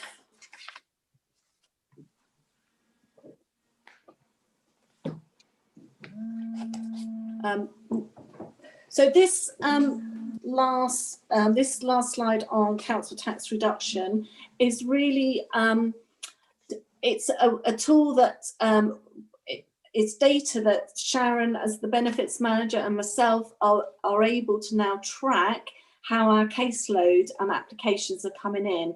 When we moved and changed to a banded scheme, we've also implemented a new online application process, which is taking advantage of the new customer relation management software, FirmStep. And this CRM system allows us to pull much better data about what's happening with our applications as they're coming through at the time. So this is really a bit of a management information, but it's quite useful in terms of showing us when we're getting higher spikes in caseload coming in. And if you look, November was when the claimant numbers claiming were at their highest at averaging at 7.8 per day, when the average across those 4 months is 6.6 per day. And that ties in probably with the November lockdown, the national restrictions. And what we're also seeing is that those numbers in January, and it's not until we get to maybe the end of January and until we move out of national restrictions, whether we see that starting to climb, and that there is a correlation between the national restrictions and seeing our caseload go up. And that's likely because more people are being furloughed, losing income through maybe self-employed earnings or other earnings going down. The applications are coming, a third are coming from the Exmouth area. So on average, we're receiving 6.6 a day. And so this slide is really just showing you how we can now track sort of what's happening in a sort of a real-time situation and looking back. You've got that little pie chart at the top, which is showing you the status of our CTR new applications and where they're at. So there is, when someone is claiming for CTR and they are on universal credit, if they're making that claim right at the outset, until we've got their assessment period and know what their earnings are going to be, we're not always in a position to actually do a full calculation of their CTR entitlement until we've got that information. Okay, so in terms of CTR, I think that's it. Sorry, Sarah, if you could move on to the next slide. Thank you. So in terms of council tax exceptional hardship fund, there's two elements to this. We've got, as part of our council tax reduction scheme, we've got a safety net in that scheme, because we only provide support up to 85%.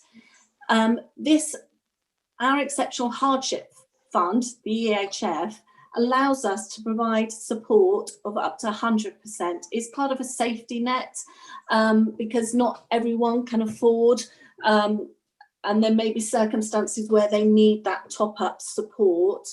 And what the left-hand side is showing us is that we have given £69,972.05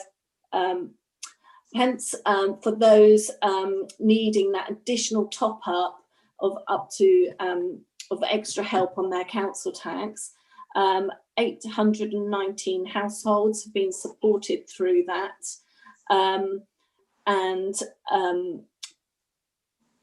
704 awards are for those that have been directly impacted by COVID. It was something that we decided right at the start of the financial year that normally we give about 12,000 a year for under this scheme. And it was, we said right at the outset we would need to sort of separate those that we would normally give for the normal reasons versus those that are because of COVID, which is why we've been able to distinguish between the two. On the right-hand side, government, as part of some of their support measures to help residents impacted by COVID, they provided funding to local authorities to provide support, and this was a £150 top up to their normal, on top of their normal CTR entitlement. That 5,285 households have benefited from that, and that has been, in total, the support has been circa 750,000. Seeing that through to the end of the financial year, it's likely that those costs or that support will increase potentially by another 30,000 because of the every time someone comes on to CTR, they are entitled to have this support of up to £150. Okay. So Sarah, if you wouldn't mind moving on. So as well as providing support through additional help with council tax, we also have administer discretionary housing payments. This provides support for people who have a shortfall in their housing benefit or in their housing element of their universal credit, that we can help with that gap. So Lee talked about local housing allowance rates and how they had been frozen for a number of years, where they used to reflect the 30th percentile of market rents. So the gap will have widened from what we could pay out in help with their housing costs versus what people were having to pay in their actual rent. And so discretionary housing payments can be used to provide that extra bit of help. We've made 661 awards, 499 for those on universal credit and 162 for those who aren't on universal credit. So they will be part of our housing benefit caseload. We've also, in the far right, you've got the chart of what our budget spend is. That slide's just gone a bit out of kilter. So we've got a total budget for discretionary housing payments for this year of 279,000, and we've got about 77,000 remaining to see us through to the end of the year. And we will be working hard with landlords to make sure that they are identifying tenants where we can help with this. So we are expecting to use all of that fund before the financial year is out. If we can just move on again. Thank you, Sarah. So in addition to the other, the council tax exceptional hardship fund and the government hardship fund, we've also got a COVID-19 hardship fund, which was a fund created from Devon County funding and some DEFRA funding that did go via Devon County because it was given to upper tier authorities. And the aims of this fund, as most of you will know, is about providing emergency support to help with people who are struggling with food poverty. It could be energy costs, travel costs, but really about support with those emergency needs. We've we had a fund of 192,100. We have ring fenced 21,000 for the test and trace scheme, so that leaves a balance of 171.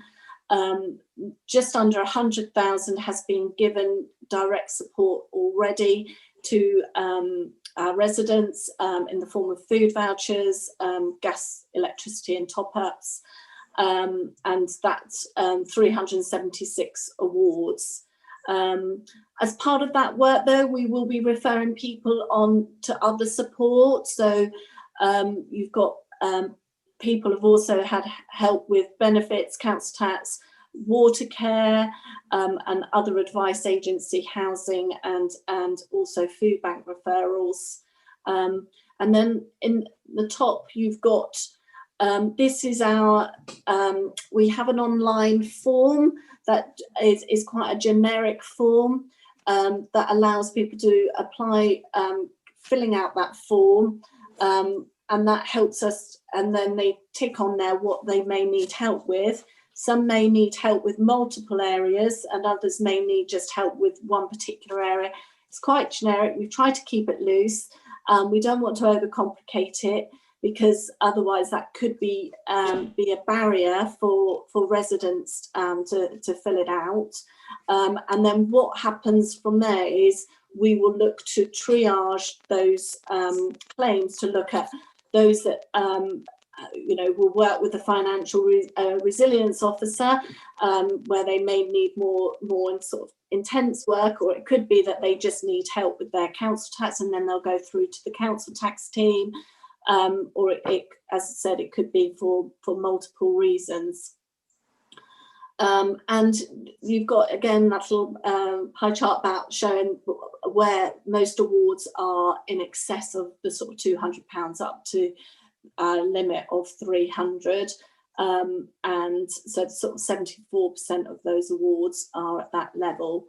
And then you can see bottom graph showing again around sort of November time and December, and now going into January, how claim applications with people needing help with essentials has significantly increased sort of post Christmas. That isn't surprising with what's going on.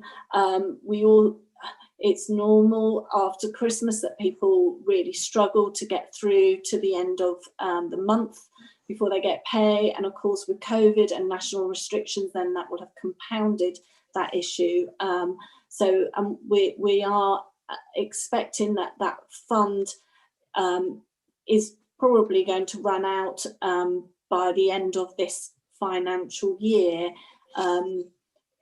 Obviously, it is dependent upon how long we stay in these restrictions, and how when businesses can reopen and people's sort of earnings sort of bounce back a bit. But like the trends and everything at the minute are showing the position is particularly tough during January. And if we can just move on. Thank you. So I'm going to be passing you on to Sharon, who's our benefits manager.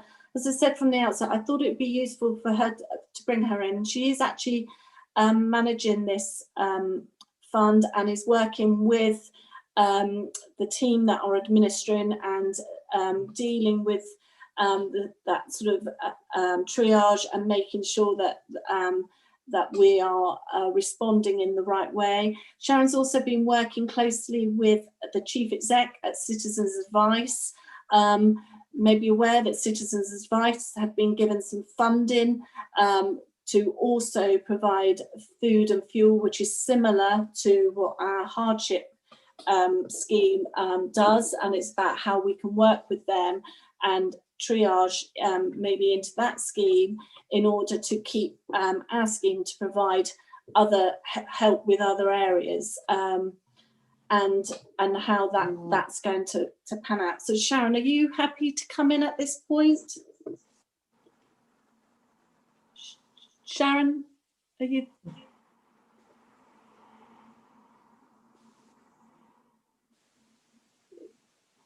Is she on mute, do you think? Sharon, I don't know. Sharon, are you there? I can't see.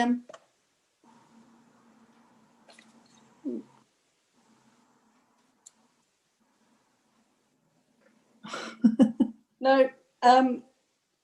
It looks as if she's not muted, but we can't hear her. Let me just see if she's there, and then if not, I will maybe bring her in at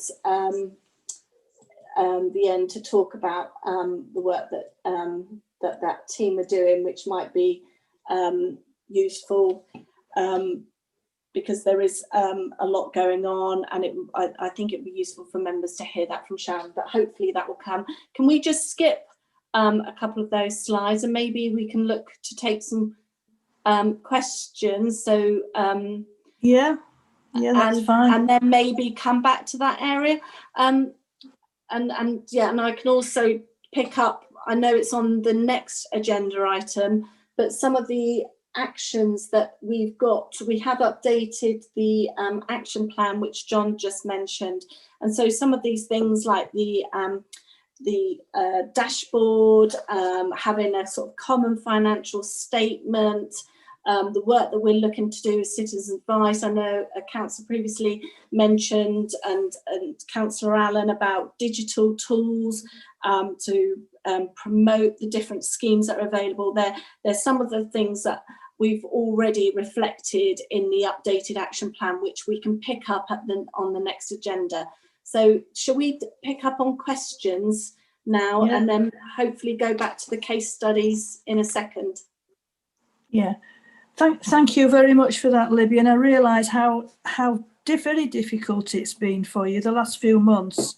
Well, since last March, really, with all these new initiatives from the government, and usually at very short notice, and having to put them in place. So I know you've worked tirelessly, you and your team have worked tirelessly to sort it all out. So that can't be underestimated. Thank you. So thank you very much. Thank you very much for that. Thank you. And is there anyone from outside of the panel, first of all, who would like to speak? If I'm looking at my order, I think it's Councillor Rowland, I think might be the first one. Jack? Thanks, Chair. I just wanted to sort of make a very quick statement and also ask a question, if you'll permit me. I have a weekly finance meeting with Simon and Libby, and it never ceases to amaze me, the grasp of all the different challenges that have come through that Libby takes up, because she never fails to answer the probably sometimes stupid questions I raise on a weekly basis. So I'm grateful to her for that. My specific question, I just wanted to go back to the COVID hardship fund and the track and trace payments. It's really gratifying to see on that. By the way, I'm also very grateful as well for seeing a lot of the graphics that are in that report, because I find a lot of this information much easier to understand by seeing those graphics. So I think you said it was Steve that had produced these? George, I beg your pardon. So congratulations to George for producing those. It was interesting on that track and trace when we were comparing East Devon to see that we were third in all of the results that came back. It's still quite a high rejection rate, even when you're third in that list. So one question is, I just wondered what the sorts of reasons are for those rejections, because it does wonder, when you see somebody down at the bottom of that list, less than 10%, it does make you wonder what's going on in that respect. And specifically to do with the COVID hardship fund, because all of that money came through DEFRA and Devon County Council, I'm just wondering if there's a case to be made in any recommendations that come through from this panel about making a new request through to DEFRA and Devon County Council for continuing support from the beginning of the new financial year, because no doubt going into the new financial year there will still be demands in that area. I'll finish now. Thank you, Chair. Thank you, Jack. Would you like to come back on that, Libby? Yeah, just picking up about the test and trace scheme. I think, and Sharon is, I think, back on the call. I think probably the reason it's still quite a high unsuccessful is that they're not hitting all of the eligibility. So as part of that, when that claim process comes in, we have to then verify that through key data and links with other government data. And if that doesn't verify with what has been provided on that claim, then we cannot pass that through for payment. So that is part of those verification checks. Sharon, is there anything else that you would want to add to that as to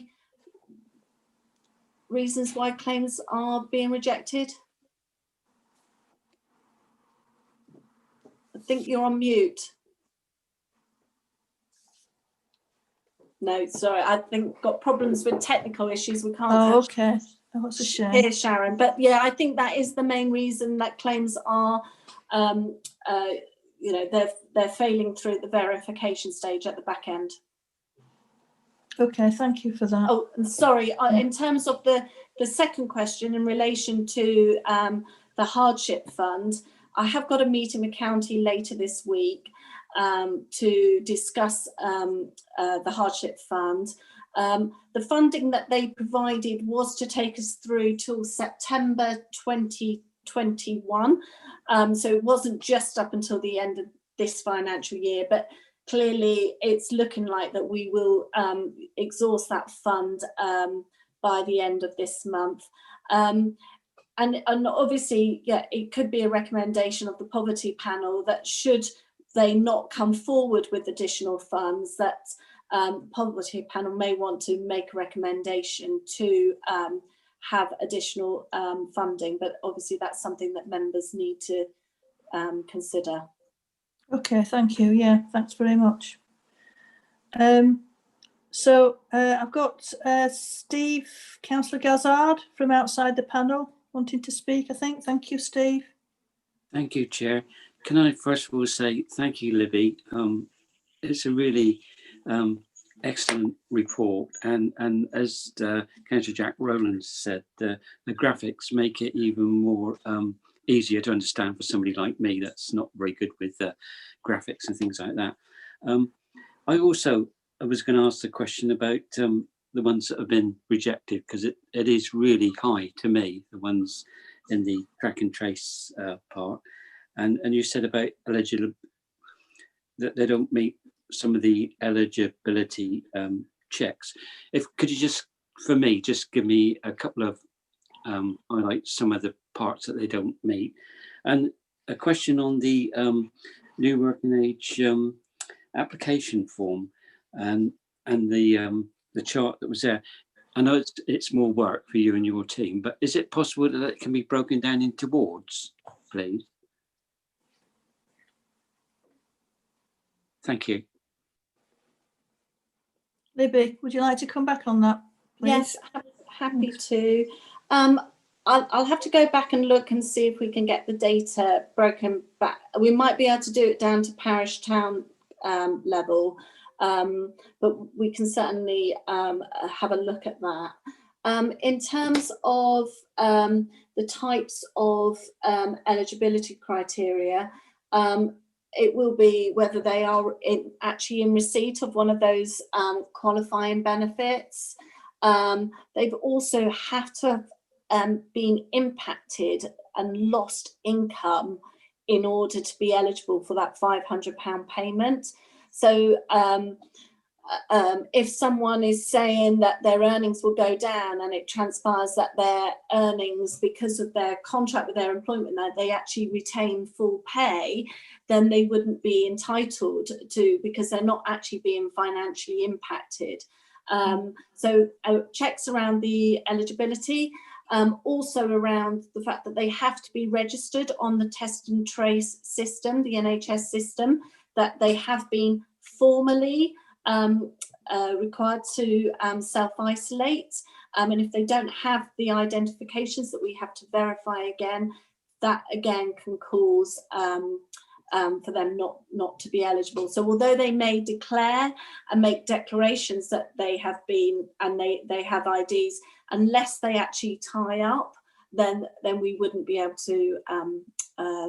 Then they would fail those checks and balances. Okay, thank you. Yeah, thanks, Libby. Is that all right for you, Steve? No, that's exactly what I wanted to know. Thank you. Okay, lovely. Thank you. Is there anyone else from outside of the panel who would like to speak? So I realise we're running a bit late now. It's after 1 o'clock, which is when we normally finish, and we still have a couple of items to go through. So if there's no one else from outside the panel, can we move on to, I think it's Councillor King next. Thank you. Fabian. Thank you, Chair. Thank you. And again, it's a really commendable report. And I want to zero in on the hardship fund, if I may. If you think of the performance of this area of work from the finance team. It is really outstanding. Oops, I've used the word that the council likes to put forward for all its services. But it really is good. And you can see from the league tables, whatever you call them, it's very good. And I think it is beholden upon the panel, therefore, to make sure that we play our part. What we don't want is for things to slip through the cracks because we've been waiting to see what happens. We've now got a financial resilience officer, and I believe that's Sharon, perhaps? Yes? I don't know. No, Sharon's Sharon's our benefits manager, but she manages all the discretionary funds as part of the benefit work. And what we have been given is we've been given £30,000 of additional funding from Devon County to provide support work with that administering of those funds and work around financial resilience. We've actually got some team of people who have previously administered discretionary funds working on that, but we've actually now developed a dedicated job role that's gone through, where we've created a formal job, and that will be, and that's been given approval for to be advertised, and that's for a 2-year fixed term period to allow us to actually appoint a dedicated financial resilience officer to solely focus on that work. Well, thank you for the clarification. That's very useful, and it also sort of illuminates the whole situation of what is taking place here. A lot of care is being given for applicants to make sure that we can cover every angle of help that can be made available. And one of the outcomes of that that's been raised just now is that we're getting through the hardship fund quite fast. It's supposed to be to run through until September 2021, and we're liable to use it up by March. Libby Jarrett is going to be raising this when she meets the County Council to see whether they can put forward more. May come up good. But I was saying earlier that I think we have to play our part as the poverty panel, and we don't want to be caught out with bad timing. Is it possible, Chair, that we could put forward a proposal or a recommendation to Cabinet that we have a contingency, that we have a proposal to release funds to make good what could be deemed necessary, perhaps £50,000 or £100,000 for delegated disbursement with the expertise and insight that we've seen that exists within the finance team? To be careful. They've used words such as triage, signposting, making sure that money is not put in place with an applicant when actually there are other funds available. I think there's a lot of care and accuracy in that process. So I think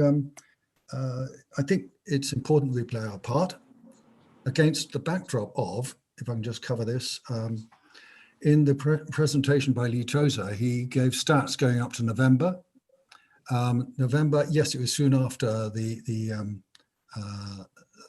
autumn break from lockdown, and then it started coming tier 1 and then tier 2 and then national lockdown.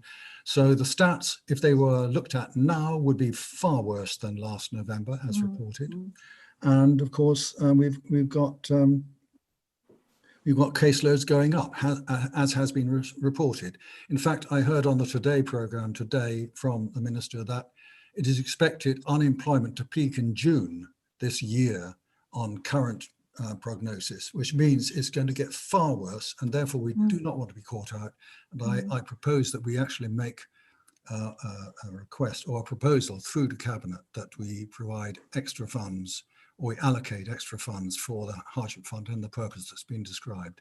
And I suggest we go right up to 100,000 for the time being. So I propose that, Chair, if you think that's acceptable. Yes, I think. Well, I would go along with that. Depends if we'd have to look at the finance team. We'd have to look at Simon Davey and find out that we I know that there is in the budget, there is some, he's sort of allocated monies available. I'm not sure how much, but for any urgent items that come out of the poverty panel. Could I add, Chair, that perhaps they might be able to help and specify what is proposed, because I've been very loose about it. Thank you. Yes. Okay. Yeah, that's fine. Yeah. Can I just quickly raise that with other members now, members of the panel? Would that be a good proposal? Yeah, may I second that? May I second that, Chair? I think it's a really positive proposal. We've seen that the government are looking to reduce the £20 uplift in universal credit, which I think is going to have a significant effect on the welfare of our residents in the district. I think if there was ever a time to put a contingency fund in place, it is now. We're probably never going to go through such a situation in our lifetimes. I think this money will be very beneficial for people who will be finding themselves in a very difficult financial position. And as Councillor King said, it looks like I also heard that interview on the Today programme this morning, and unemployment will peak in the summer, so it's going to get worse before it gets better. So I think that's a very good idea, and I hope the panel will agree. Right, thanks very much, Councillor Miller. Councillor De Saram, would you like to speak? Oh, thank you, Chair. Yes, but following on from what everyone else has said, I think, thank you as well, Libby. That's an excellent report. I note that you've said that a third of the applications are coming from Exmouth. Do you believe, as you said in your comments, that when national restrictions are reduced and we are seeing changes made, that the caseloads in Exmouth, the work will go down? If you don't feel that it will go down, following on from what we've just heard, I would ask that the panel suggest that the Financial Resilience Officer would work very closely with Exmouth members in order to assist the problem in Exmouth, and that not necessarily priority for these funds that Councillor King has suggested, but that Exmouth residents get a greater opportunity at this fund, as clearly Exmouth is top of that list. So I'd like to propose that to members, and I hope that I will find the support from Exmouth members that as Exmouth seems to generate the largest applications, etc., that Exmouth clearly, because Libby said that largest overall increase of 367 in her presentation. So I believe that if we are creating a hardship, those towns on Libby's list should be prioritised where the applications come from, where Libby's list is. They should get the more faster application to help them, so they get sorted out quicker. That's a kind of amendment I'd like to tweak, Chair, if you think it's appropriate, and other members do, that we should look at that original list that Libby had and give support to those on the list in priority that way. Okay, thank you very much for that, Bruce. Can I just ask Libby, did you want to come back on any of that? I mean, this idea of a contingency fund and specifying particular areas that are of greatest need and so on? Yeah, in terms of putting additional money into the hardship fund for likely, post April, I would welcome that. That concern of a lot of schemes that were put in for a year are going to potentially get withdrawn. Councillor Miller mentioned the extra £20 a week. I know that's being debated, I think, and there is pressure on the government to make that a permanent change. We won't know that yet, whether that's going to happen. I think that will be in the March statement. But even that aside, whether that does stay or not, if it is removed, then Councillor Miller's absolutely right. Those people are going to struggle even more. But we are seeing higher demands, more people struggling. And so the need to have support beyond April, it feels a bit artificial that would all stop because we run out of money, but yet people's circumstances won't have improved.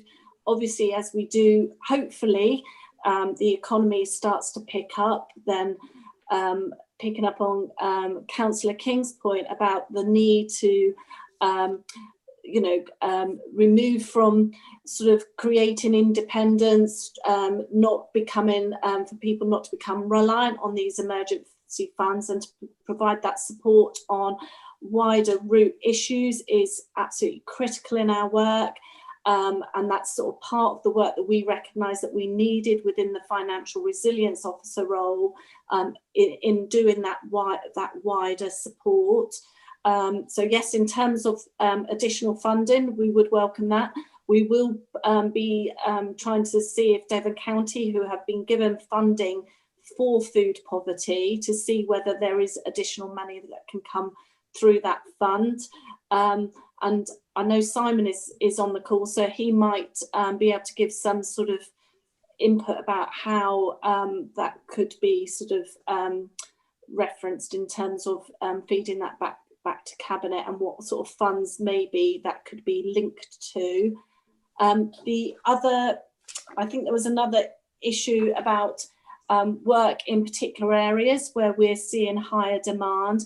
Well, that's the use of our data about what additional interventions that we can put in those particular areas and work with. I know that Sharon has been working closely with I think both Broadcliff and Cranbrook Town Council about highlighting schemes of support that are available. She's also been working with some of the schools in the Exmouth area that they were the first schools that she started engaging with, recognising that reflected where the high demand is. So in terms of our interventions, this is where we can use the data.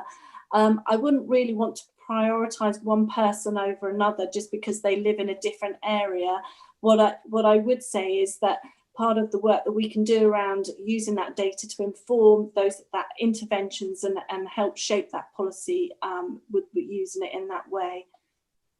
Okay, thank you. Thank you, Libby. Does Sharon still need to come in to speak, or is she still having problems? No, I think. Or do you think we've covered everything that she would have? I think it might be useful once we've done all the questions is just to bring Sharon in and talk about the final bit that we were going to discuss about the work that we're doing around financial resilience and some of the case studies, a couple of case studies. But if we do all the questions first and then maybe just come in with Sharon at the end. Okay, thank you. Yeah. So I think we just need to, because we are running rather late now, so we just need to move on. So I've got Councillor Hayward, and then who is outside the panel, but we'll take you in, Councillor Hayward, and then Councillor Miller. And then I think, if you don't mind, we'll have to stop questions then. But thank you. So Councillor Hayward, if you'd like to speak, thank you. Thank you, Chair. And again, thank you for taking the meeting forward and for all the participants and all their very interesting submissions. It's a general question, really, on the back of what Councillor Miller was just referring to and other participants, and it's aimed at Libby, if I may, is as part of the discussions today, which of course, we don't know the outcome of, there seems to be a suggestion that the Chancellor might, in mitigation of cutting the £20 from the universal credit payments per week, that he's considering advocating a lump sum in mitigation of this. Some correspondents have said 500, others have said 1,000. And I'm just wondering if there would be any impact of that. Obviously, it's to be welcomed, but from a budgeting point of view, I think £20 per week on the payments might be better in the long term than a one-off payment. And I'm just wondering, from Libby's perspective, if that were to transpire, would that have any negative effects, i.e. that down the line we would still see the demand and the need and the pressures on family budgets, but of course then the Chancellor could say, well, you've had your £500, you had your £1,000, you should have budgeted for it. We all know it's not that easy. And unfortunately, the temptation to deal with your problems today and not worry about tomorrow just kicks the can down the road. And so on that, I concur with everything that's been said, Councillor Miller especially, that we do need to think about additional funding going down, because this problem will peak in the summer. And we all hope that the measures being put in place will start to resolve it and lessen the financial pressures. But I'm just slightly nervous that a one-off payment now may seem like the golden goose, but it will soon be spent because there are huge pressures on families, and debts have been incurred. And the temptation might be to try and settle some of those, but then the ongoing day-to-day, week-by-week pressures will still be there. And that's when, families will have to make even harder choices. But thank you, Chair, for your forbearance. It's a general question. I don't, really sort of, expect Libby to answer on the spot, but it's just something I think we should all bear in mind, that what appears to be, fantastic on paper actually transpires to be not that great in practice. Thank you. Well, thank you. Thanks, Councillor Hayward. Libby, did you want to come back on that, or do you want to leave it for now? Well, I think the only point I would make is obviously £500 would be sort of half the amount that they would be getting if they were to retain that £20 a week. And if it's a lump sum, then is that going to help support where people we know struggle to manage their money and budget monthly, that will be used and sort of spread over that year. So I think that would be a concern. But yeah, it is sort of half of what they've claimants have had this year. So of course that will have an impact if it's only half that amount. Yeah, okay, thank you. Yeah. So finally, if we could have Councillor Miller, and then I think we need to move on to Sharon if she's available then. Thank you. Thanks, Chair. I was just wanting to second Councillor de Sarem's amendment, which I think he put forward about prioritising Exmouth, which I think I would, wouldn't I? Because I'm an Exmouth councillor. But the figures we saw in Libby's brilliant presentation really brought home the disproportionate effect this is having on certain towns in the district. And Exmouth in particular. So I'd like to second that if that was an amendment that Councillor de Sarem put forward. I think it was. Yeah, well, I think, thank you for that. But I think Libby has sort of indicated that she wouldn't particularly want to prioritise certain areas. I think that just needs to be looked into a little bit more, just to make sure that it's fair on everybody. Sorry, can I just clarify? It's more about, we will do interventions in those areas, absolutely, and highlight and do more sort of focused work, but I wouldn't, in terms of determining a claim, any claims that come in from Exmouth, I wouldn't process them more quickly than a claim that would come in from another part of the district. But in terms of the work that we can do in interventions and highlighting, absolutely, yes, we would. And that's why we're taking that data down to sort of town level, so we can understand where we've got particular hotspots so that we can focus our interventions in those. So yeah, that's what I meant. Sorry, didn't come across very well. Sorry. No, thanks for clarifying that for me as well. Thanks, Libby. Okay, right. Shall we? Is Sharon available there, Libby? Hello. Yes, she is. Hi, I'm here. I'm Welcome. so sorry about my technical issues. I'm joining just on audio, so I don't interrupt my bandwidth. Do apologise for that. So I wanted to just run through a little bit on the financial resilience work that we're doing. I know Libby's touched on bits of it. But what we're seeing when our customers are coming into us via the COVID hardship emergency fund is that a lot of those people are approaching us for emergency help, usually because they're unable to afford food or pay their gas or electric. But when we're doing closer questioning with them, it's transpiring that actually a lot of them have been struggling for a number of years. So we wanted to make sure that we were using that DEFRA funding not only to provide emergency support, but also so that we could try to understand their underlying issues and their longer term needs and help maximise their income and minimise their expenditure. And hopefully that would mean that in the future they're not in that situation where they're unable to buy food or afford heating, gas for cooking, etc.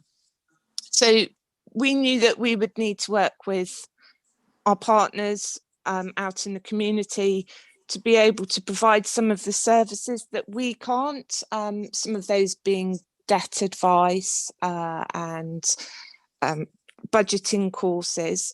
So we are working quite closely with Citizens Advice East Devon. They've recently set up a debt team where we've got a direct referral route into them so that we can refer our cases that we're coming across who are experiencing debts. And as part of that as well, they have put together a budgeting course, which I think is almost ready to be released. And we will be referring our residents onto that as well. And especially if they go through the debt advice with Citizens Advice, they will also promote the budgeting course so that the same problems aren't reoccurring down the line.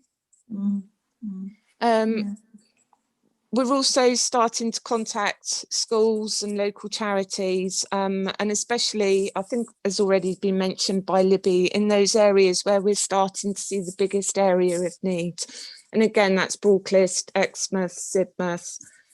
It is still early days, and we do have quite a few more organisations and agencies to contact in their areas, schools as well. But we're hoping to get there within, over the next few months to the coming year. And alongside that, we're also working on our referral process back into us and continue to develop the work of that financial resilience officer, which has been set up as a dedicated officer to really be able to spend the time to understand the resident situations and be able to spend the time to actually help them resolve those issues, which is a big part of that. So a lot of those cases that we're seeing coming in, they've actually got quite complex needs, some of them. And just to give you a bit of an example, I've got a couple of cases where you can see the type of work that's being done. So one of the cases was referred to us by a local school, where, because they'd been arranging ongoing weekly food parcels from the food bank, and the resident had been struggling for quite a while. They've got a lot going on in their family life, and their financial situation was starting to cause them a lot of stress for them and the entire family. So our officer made contact with them, confirmed they had been struggling to buy food. So as an emergency need, straight up, they gave them a shopping voucher so that they could go and get some food for themselves and the children. But they also went on to identify that there was a child in the household who was receiving disability living allowance. And when they checked the Universal Credit Award that we hold on our system, they found that the disabled child element wasn't in payment. So they referred that to our vulnerable customer contact at the local job centre, who took that on and actually managed to get them that disabled child element awarded, which is worth £128.25 a month. But the resident actually received £1,500 in arrears as well, because it had been missed off. Yeah. So, and the officer also then went on to tell them to apply for free school meals and referred them into the water care team with South West Water for the water care tariff, which is a lower tariff if you're on certain benefits. And as they also had council tax arrears with us, once that disabled child element came through, they set up a new arrangement, which the resident's actually keeping to and has kept to for a couple of months now. So that was quite positive case outcome for the resident. And the second case, it is a bit more complex, and it involved a lot of work. It did take a number of weeks. It's not entirely finished.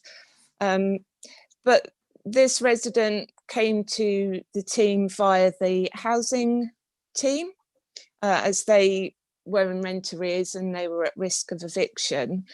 And again, the same officer, they identified that the resident had been furloughed and was later went on to statutory sick pay. And rent arrears had started to build right from when furlough started back in March due to less pay that was being received.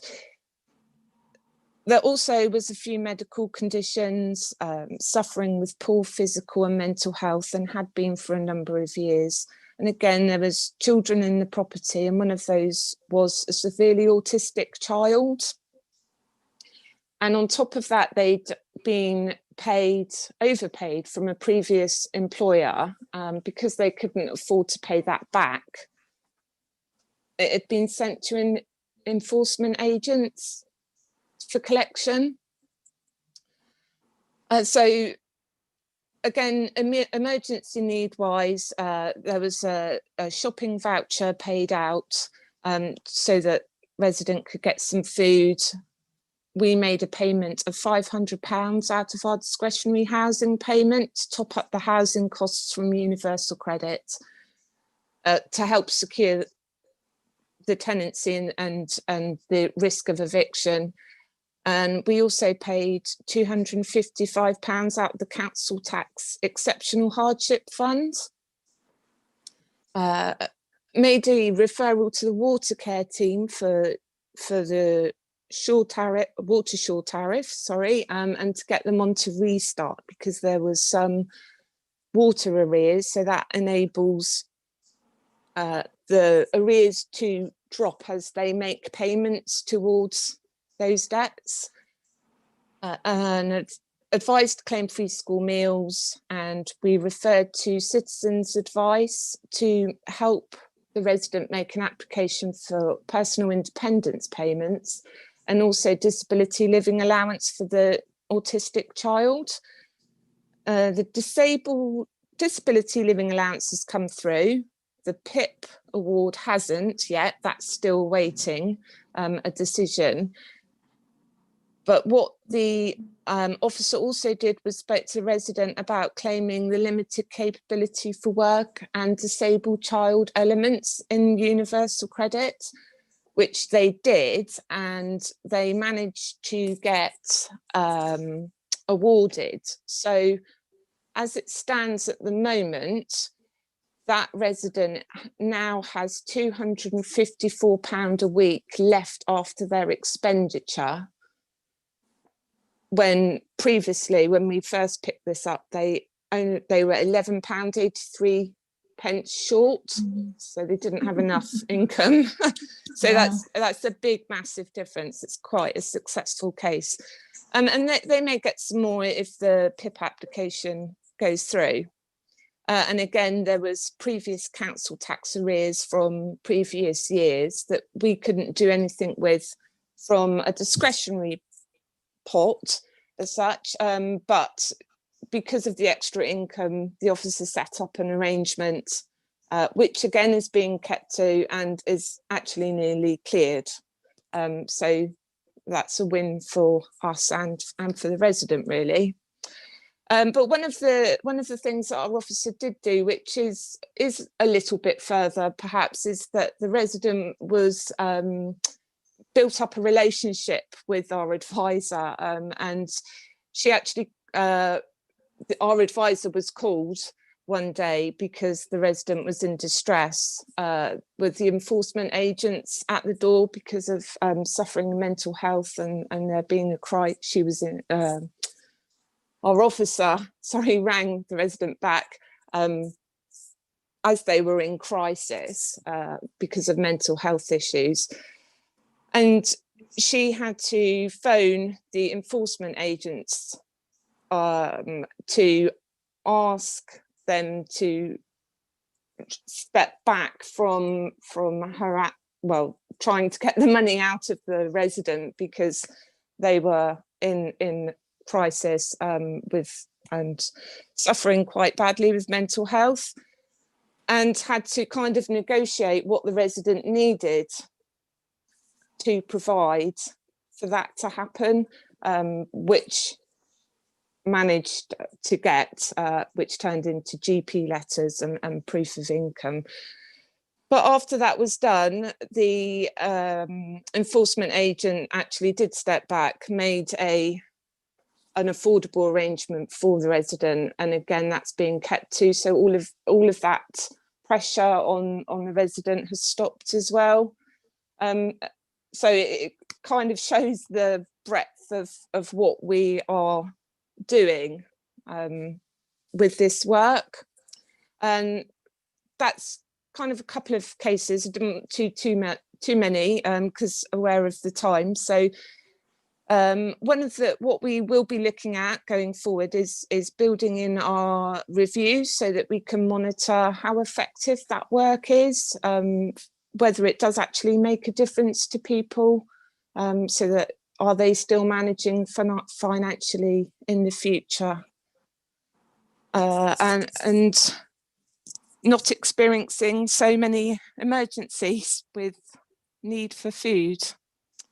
I think that's about it, really. Thank you very much for that, Sharon. That's really good. And you've hit on a few things that have been mentioned already, both in this meeting and in previous meetings, about the fact that we need to be getting to the root causes. And it sounds as if that's what you're trying to do with these cases, and especially reviewing and monitoring them to make sure that they're not falling back into the same kind of sort of situation that they were in previously. So I think that's really, really vital, and you're doing some excellent work. I'm sorry we don't really have time to open it up for questions for you, but I'm sure if anyone does have any questions for you specifically, do please email me, or whether they can email you, Sharon, and Libby directly. I don't want to add to your workload, but just in case there's any clarification needed on anything, would you be happy for people to do that? Absolutely, yes, definitely. And one of those points is like you're saying about we really are trying to move this forward with the citizens' advice as well, because that's the other part. So if anybody does have any questions or clarifications, more than happy to answer them. Well, thank you very much for joining us. I much appreciate that, and to Libby as well. And thank you. But we'd better move on because we've still got a couple of items to go, and I know other people have got meetings at 2 o'clock, so I want to sort of move on. But thank you very much to both of you. And is it okay, Libby, for your slides to be sent out to everyone as Lee's? Yeah, is that all right? Yeah. Okay, no, lovely. Fine. Right. Well, thanks ever so much. That's great. Okay. So at item 8, I'm sorry, Point John. of order, Chair. On a purely procedural note, there was a proposal by Councillor King, which I second. Surely we have to vote on that for a recommendation to Cabinet. Yeah. I'm not sure actually whether we vote on things in a panel. I'm not really sure about that. I think we do. But it's been minuted and it will be acted on. So right. I don't know. Can anybody help me with that? I mean, Sue is on the call. What would be the for a panel to take that kind of recommendation? Is Sue there? Or Sarah? Anybody? Hi, Chair. It's Simon. Sorry, Chair. Simon? I was muted. What would be the process for taking forward a recommendation at a panel meeting? It's because we're a panel. That's what I'm not sure about. I know whether John might have any suggestions. If I can, Chair, I think it's the recommendation's been put forward in terms of additional asking for a contingency sum to be put in the budget for £100,000 towards a hardship fund. I think that's been put forward and seconded. So it would make sense, I think, for the panel to put that through as a proper recommendation to Cabinet and to vote on that. Yep. Oh, okay. Okay, but bearing in mind that there's at least two members of the panel are not here at the moment, but we just have to vote on whoever's here, presumably. But okay, we'll take that forward. Thank you, Simon. Right. Thank you, Paul, for raising that. So can we just take a vote on that? If that's Sue, can I ask you to just go through Yes. the process of taking that vote? Thank you. Okay. I think the best thing to do is to, is Councillor King able to repeat the recommendation so that members know what they're voting for to start with? Councillor King? Thank you. Can I just ask people to look at the chat? I've just put forward some text. I'll read it. Propose that a contingency 100,000 be allocated to the council's hardship fund after April, to be reduced by any addition coming forward from Devon County Council in the same time frame. Very happy with that wording to second. Thanks. Yeah, that's good. Yeah, it's very simple, isn't it? Yeah. It needs to be simple for me. Okay, thank you for that, Fabian and Paul. So can we take a vote on that now, please? Is that possible, Sue?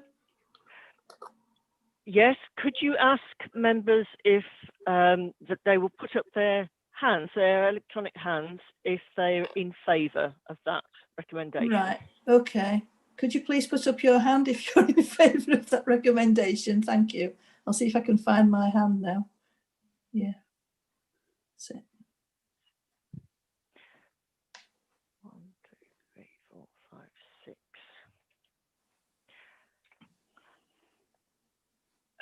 Okay, Chair. There I can see 6 blue hands in favour. Would you like to suggest that ask if there are any against? Yeah. Is there anyone against? Oh, sorry. And anyone against this proposal? First of all.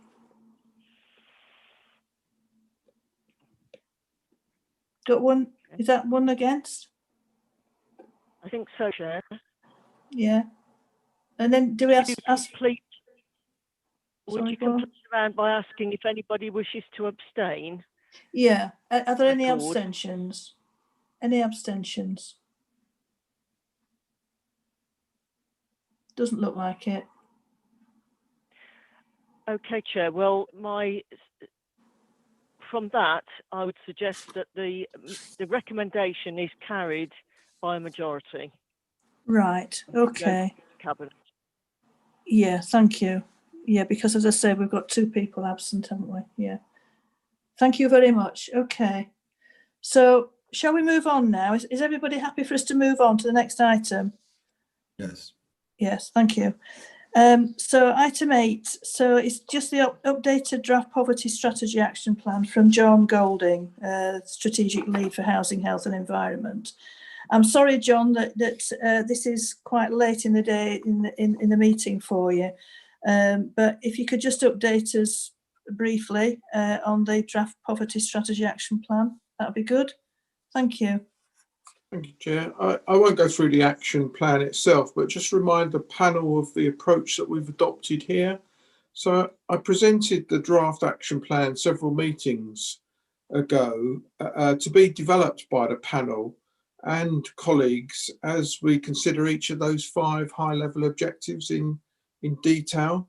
So the action plan, the intention behind the action plan, it is refined and developed as the panel does its work and alongside the expert input you've had through guests and officer colleagues. So you recall last meeting, Andy Wood, the theme was around Andy Wood's area. Andy inputted into objective 3 and he suggested 9 actions for us. And that's in your action plan that's on your agenda today.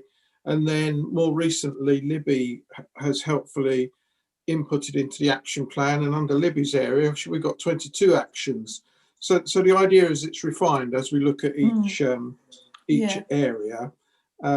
Next meeting, you probably want housing to cover objectives 2 and 4, and then following that, it'll be the meeting after that. Well, there's whichever way you want, whichever way round you want it. Yeah. But then we've got public health objective 5 to consider. So no doubt Helen and colleagues will help us refine those actions there. There's also I want to consult our community development team, our engagement and funding officer, who can input in those areas that cover community and voluntary groups. And then once we pull it all together, my intention is to introduce a narrative that then becomes combined so that we've got an action plan and a strategy that sits neatly together. We've also just been through a service planning exercise, and many of our service plans across the council that were considered an overview and scrutiny last week have poverty actions in them. So I'll make sure that we capture those and again forms part of a cohesive strategy going forward. So I suggest that we carry on, keep refining the action plan, present it at each of the meetings, and over the course of the next few meetings we'll have a final version. But happy to take any questions on that, Chair. Okay, thank you very much, John. I'm sorry it's had to be a bit of a rush for you there. So does anyone have any questions? I'll just take questions from anybody at this late stage, I think. So I think we've got Councillor Miller with his, is that an old hand or a current No, hand? it's a new one, Chair. Sorry about Okay. that. Right, thank you. Okay, on what really good action plan. I'm really glad it's a living document, and I'm glad everything John's just said about how it will evolve. One thing I noticed in the service plan that I thought might be good to have in this is the appointment of a mental health support officer that I think is one of the most important new appointments in recent years on this council. I think it will make an enormous difference, and I know that this role will be aimed at vulnerable tenants and funded through the housing revenue account.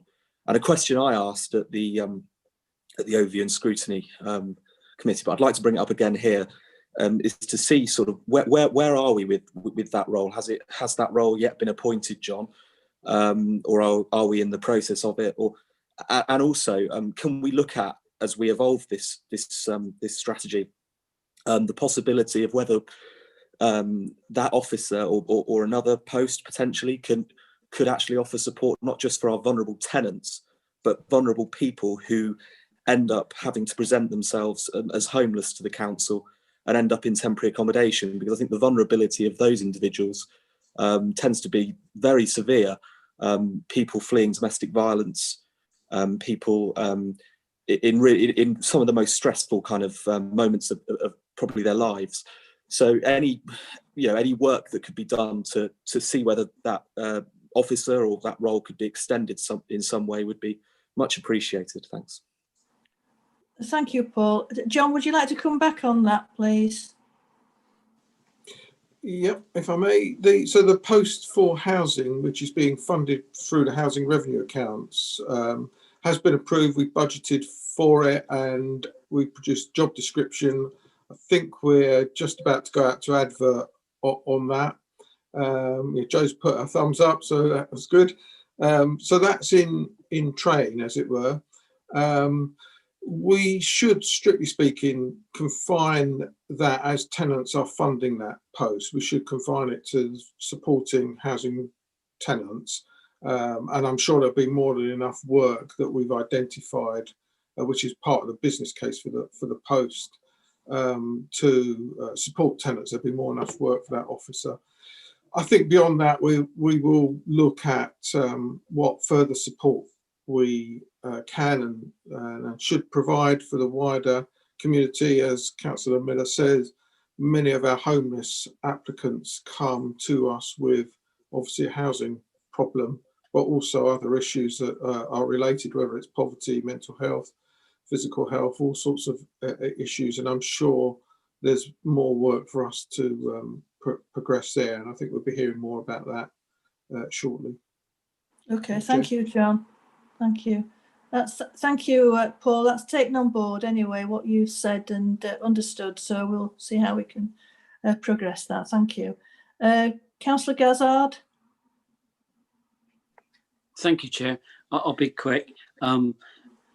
Unfortunately, I'm going to have to leave because I've got another meeting, but I just wanted to say, Chair, that this is the first one that I've been able to attend as a councillor, and I'm extremely impressed with the way that this panel is looking into poverty, and the plan that you've got for moving forward is very extensive, and as John has said, it's going to be added to as it goes along. And I'm really pleased, and I would support what Councillor Miller has said, that we're going to go out for advert for this mental health officer. So I just wanted to say that I'm really impressed with the way that the poverty panel meeting is running, and I hope to attend again. Thank you. Lovely. Thank you very much, Steve. Thank you. Okay. Any other questions for John before we move on to his next speech? It doesn't look like it. Shall we quickly move on? So I think, John, you have another meeting at 2 o'clock, don't you? So I'm trying to get you through this. Yeah, thank you, Chair. So the poverty dashboard. Yeah, thank you.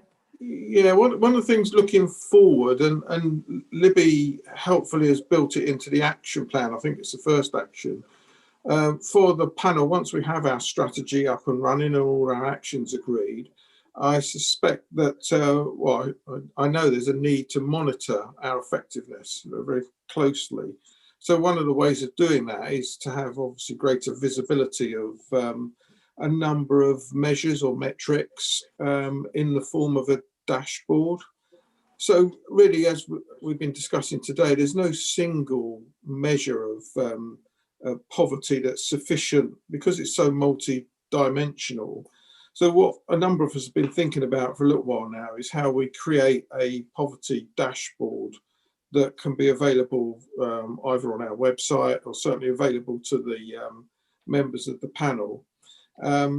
Looked at Devon County Council, and they've got extensive information on their website around income, earnings, economic data. They've also got some really good data on health and health equalities through their joint strategic needs assessment data. And I've looked at a few dashboards I've referred to in the paper where organisations or nations, in the case of Canada, the example I've appended, have bespoke dashboards. And I think that's what we need. There's quite a lot of academic research behind this, but I think what we need to do is to identify the key metrics that we want to measure. Some of those we've covered today, no doubt, in Libby's area, and we'll cover in future meetings. And then put a case together, because we will need considerable IT support on this, probably support from Strata, so that we can create a dashboard, and no doubt we'll need to refine it over time as we get more sophisticated at visualizing and capturing reliable source data from our own systems and probably from other organizations that have got relevant data on poverty. So that's the thinking. If it's really to test whether the board the panel want that that particular approach adopted, and we can work behind the scenes and perhaps come back with some more suggestions if that's the kind of direction of travel that you're finding acceptable. Thank you. Right. Yeah, lovely. Thank you. So I've got some questions here, and hands from Councillor Miller again. Yeah, I just wanted to say I find it very acceptable. I think it's a really good document that John's produced. I wanted to hopefully put it on record and in the minutes to thank John for it. I think it's a really good idea. I'd like to propose that we go along with it. I think so that's all I wanted to say. Thanks. Okay, thank you, Paul. Yeah, thank you. Councillor De Sarum? Yes, following on from Councillor Miller, I think it's excellent and I'm happy to support it. And I would ask whether John would think that we could break this down into towns, as we mentioned earlier, because it's quite useful to know how your town is doing in relation to poverty as a measurement. So I wonder whether John will be able to incorporate such a thing. So that would be very useful for when we get to the, to have meetings on it. And I presume that you're going to adopt, John, the government's view about an individual is in absolute low income if they're living in households with an income below 6% of the 2010-2011. I presume, based on the Social Metrics Commission information that you gave us, I'm presuming that that's a sort of a benchmarker for your key metrics that you're going to look at. So I just wondered if you had any thoughts on that, John. John, would you like to comment on that? Thank you. Yeah, through you, Chair. Yeah, I think one of our headline measures will be that 60% measure that's quite widely used, but then supplemented by a whole series of other measures that I think will be useful, including, you know, homelessness, receipt of benefits, income, and those sorts of things. And certainly, you know, as we're developing this from a fresh start, really, I'll try and ensure that our brief, or I will ensure that our brief covers the ability to break down this data by town or ward. Yeah, lovely, good, thank you. Thank you, John, really helpful. And I was going to ask John, I don't know, oh, sorry about this. I was going to ask whether, is it the sort of thing that we need to vote on as we voted for the extra funding earlier? Is this, or are you happy just to go along with the comments that we're making at the moment, the sort of general consensus that it seems as if we're probably in agreement with this, or would you like us to have an official vote on it? No, Chair, I think the consensus appears to be that this is the right approach to take, and happy to pursue it on the basis of that. I'm getting lots of nods, so that's like affirmation. Thank you. Okay, that's great. Thank you. Did I see Councillor King's hand just disappear, or have you decided not to speak now? Well, very simply, I wanted to remark on the aspect of the dashboard, whereby it can be refined. I think that's essential because it is a learning tool for our appreciation of data, which will give us the chance to then be inquisitive about it, and that leads to refinement. Hence, Councillor de Sarum's request makes so much sense. But I just wanted to say it can become overcomplicated if we get too enthusiastic.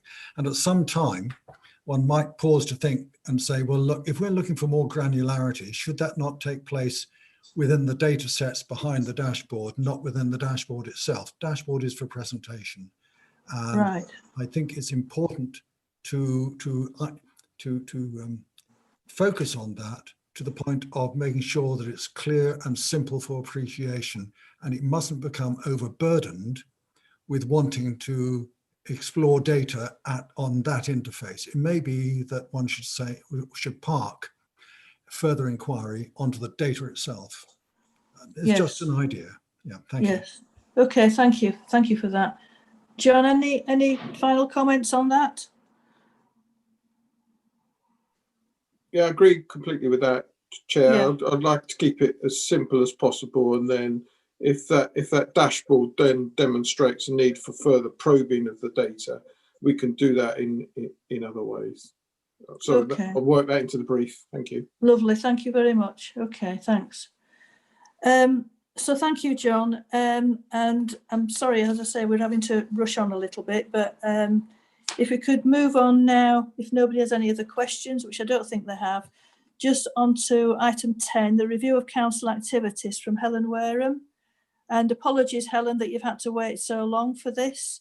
Public Health Project Officer, would you like to present your review of council activities to date, as you listed them on your sheet? Thank you. Thank you, Chair, and good afternoon, panel. I wasn't planning to go through the document itself because it's brief and you've got it in the agenda packs. What I was simply going to do today was just introduce why we've done the document. So I wrote the annual review of some of our council activities that help to mitigate effects of poverty. It's only a brief overview of relevant activities, and I compiled it entirely from information readily available in our district council published service plans. So it's not meant to be a comprehensive list of all our activities. What I hoped it would be useful, it was just to provide a benchmark. to illustrate some of the sorts of activities that services are doing across the council. And I think also, quite importantly, to demonstrate that we're not starting from scratch. So yes. I wanted to stress the dates. The period it covers are the years 2019 to 2020. So that's the year before the coronavirus pandemic. And what I did was simply go through each of the, I think, 10 service plans, service by service, and I picked out in their key activities ones that I thought were related to effects of poverty. So it's purely intended to give a flavour of work done by the services predating our strategy. But I hoped it would be easier if I structured it in the same order that John has suggested in the strategy. So I did use those 5 new themes that we've got. And then I think for next steps, what I propose is that when the new service plans have been published, then if you'd like me to do, I could do exactly the same process, go through the service plans that are going to be, I think, published imminently, and pick out again things that contribute towards poverty actions. But again, that would in some ways be predating the strategy, which we've just been working on recently. Yes. That makes sense. And does that sound helpful? Yeah, it does. Yes, thank you very much. Does anyone have any comments to Helen about that, please? I think people are drifting off because we've been going for 3 hours now, so apologies for that, but there's been a lot to talk about this morning. So thank you. Oh, John wants to speak. Thank you, John. Thank you, Chair. I just wanted to thank Helen for doing this, because I'm conscious there's been some criticism of us not moving fast enough. And what I think this illustrates is that there is a lot of work that we've been doing for some considerable time that we consider, base work, if you like, core activity. And what we're doing through the work of the panel and developing the action plan and strategy is taking that a big step beyond what we currently do, and thinking about that very carefully and underpinning it with evidence and good research and good practice elsewhere. But I think what this particularly illustrates is how much work is already being undertaken. Yeah, definitely. And the panel was challenged earlier by one of the members to think about emergency actions. And I think you've heard today, and in the work that Andy Wood presented to an earlier panel meeting, there are a considerable number of, if you like, emergency actions that are being undertaken, from track and trace to hardship funds. And whilst we can always do more, I think we can lay claim to the fact that we are taking this agenda seriously, and we're trying to progress it as quickly as possible. Thank you. Yes, thank you very much. Thanks for those comments. Councillor King. Thank you. Yes, I just want to say from the panel, I applaud this work. I think it's fantastic. I think John has summed up really well the state of affairs, and one just has to look at the difficulties many other councils across the UK are facing with and their records to realise just how much this council and the team here has frankly succeeded. But not satisfied with that, they are working even harder still. So well done. I think it's fantastic. Thank you. Yeah, thank you. Thanks very much, Fabian. Councillor Miller? Yeah, thank you. I just wanted to firstly echo everything that Fabian said. And I think I was reading the other day, there are other authorities that actually highlight East Devon for the amazing work it's doing on developing a poverty strategy. There aren't actually the great many district councils that develop a poverty strategy. So to those who don't think that the team are not working hard enough, I think the evidence is much to the contrary. And I hope that in the upcoming council plan, which we have, that poverty will be highlighted in that, which I'm sure it will. Thanks. Okay, thank you, Paul. Thank you.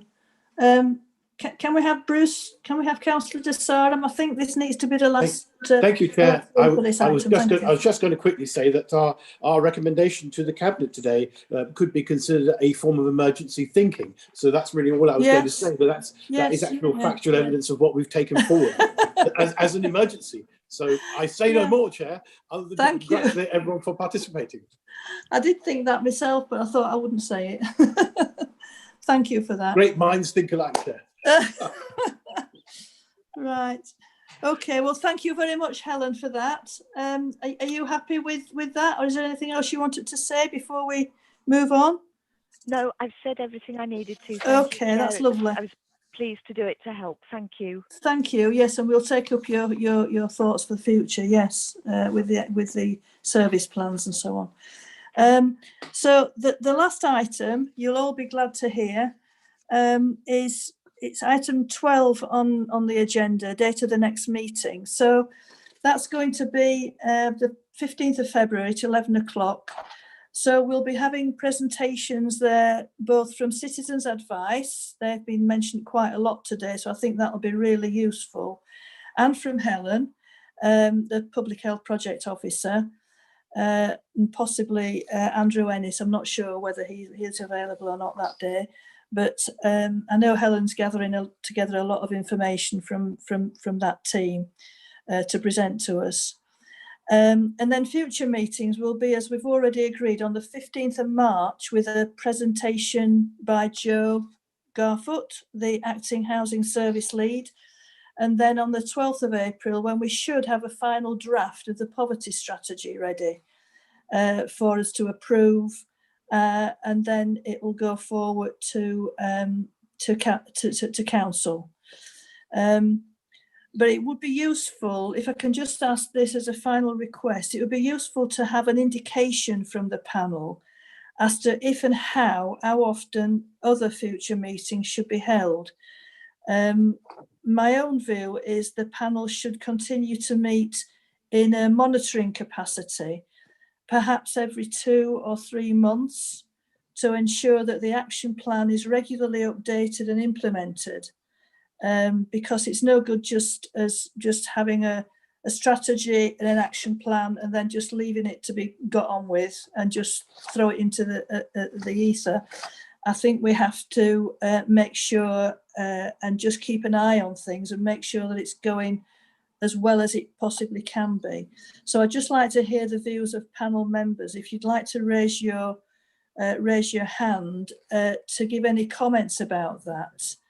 I've been rethinking it, and I think perhaps if we met after the April meeting, if we met every couple of months for a while, just to monitor and see how it goes. But what does everybody else think to that idea?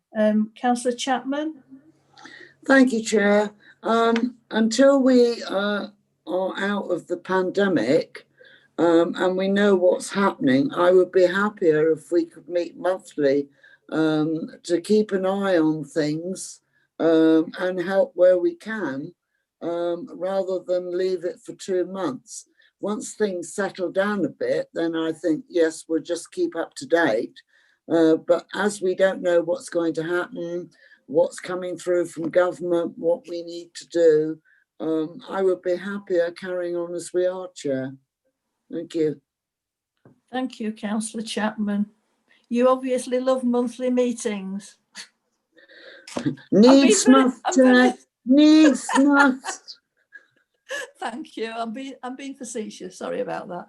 I'll let you off. Councillor Jarvis. I was going to agree with you, Chair. But taking into account what Councillor Chapman has said, we really don't know what's going to happen.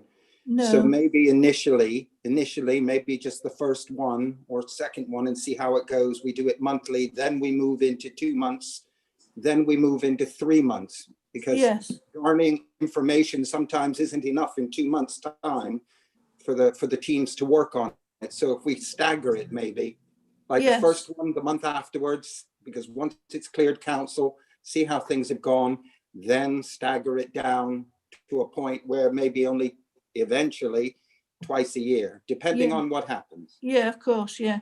that seems like a happy compromise to me. But I'd be interested if anybody else has any comments to make before we finally decide. Anyone else? If you'd like to take your hands down, yeah, if you don't want to speak again. Doesn't look. So can I make a recommendation from, or Councillor Jarvis may want to make the recommendation that we do just what you said. So we have, so we're meeting, we definitely got a meeting in April, and then just carry on for what, a couple of months, do you think? Two monthly meetings? Shall I let you speak and then you can, and then. So 2 months, 2 individual monthly meetings, as Councillor Chapman suggested, and then follow on, depending on the circumstances. I think we've got to be alive to the circumstances at the time, haven't we? And then move on to every 2 months thereafter, and then just keep reviewing it. And if we need to go back to monthly.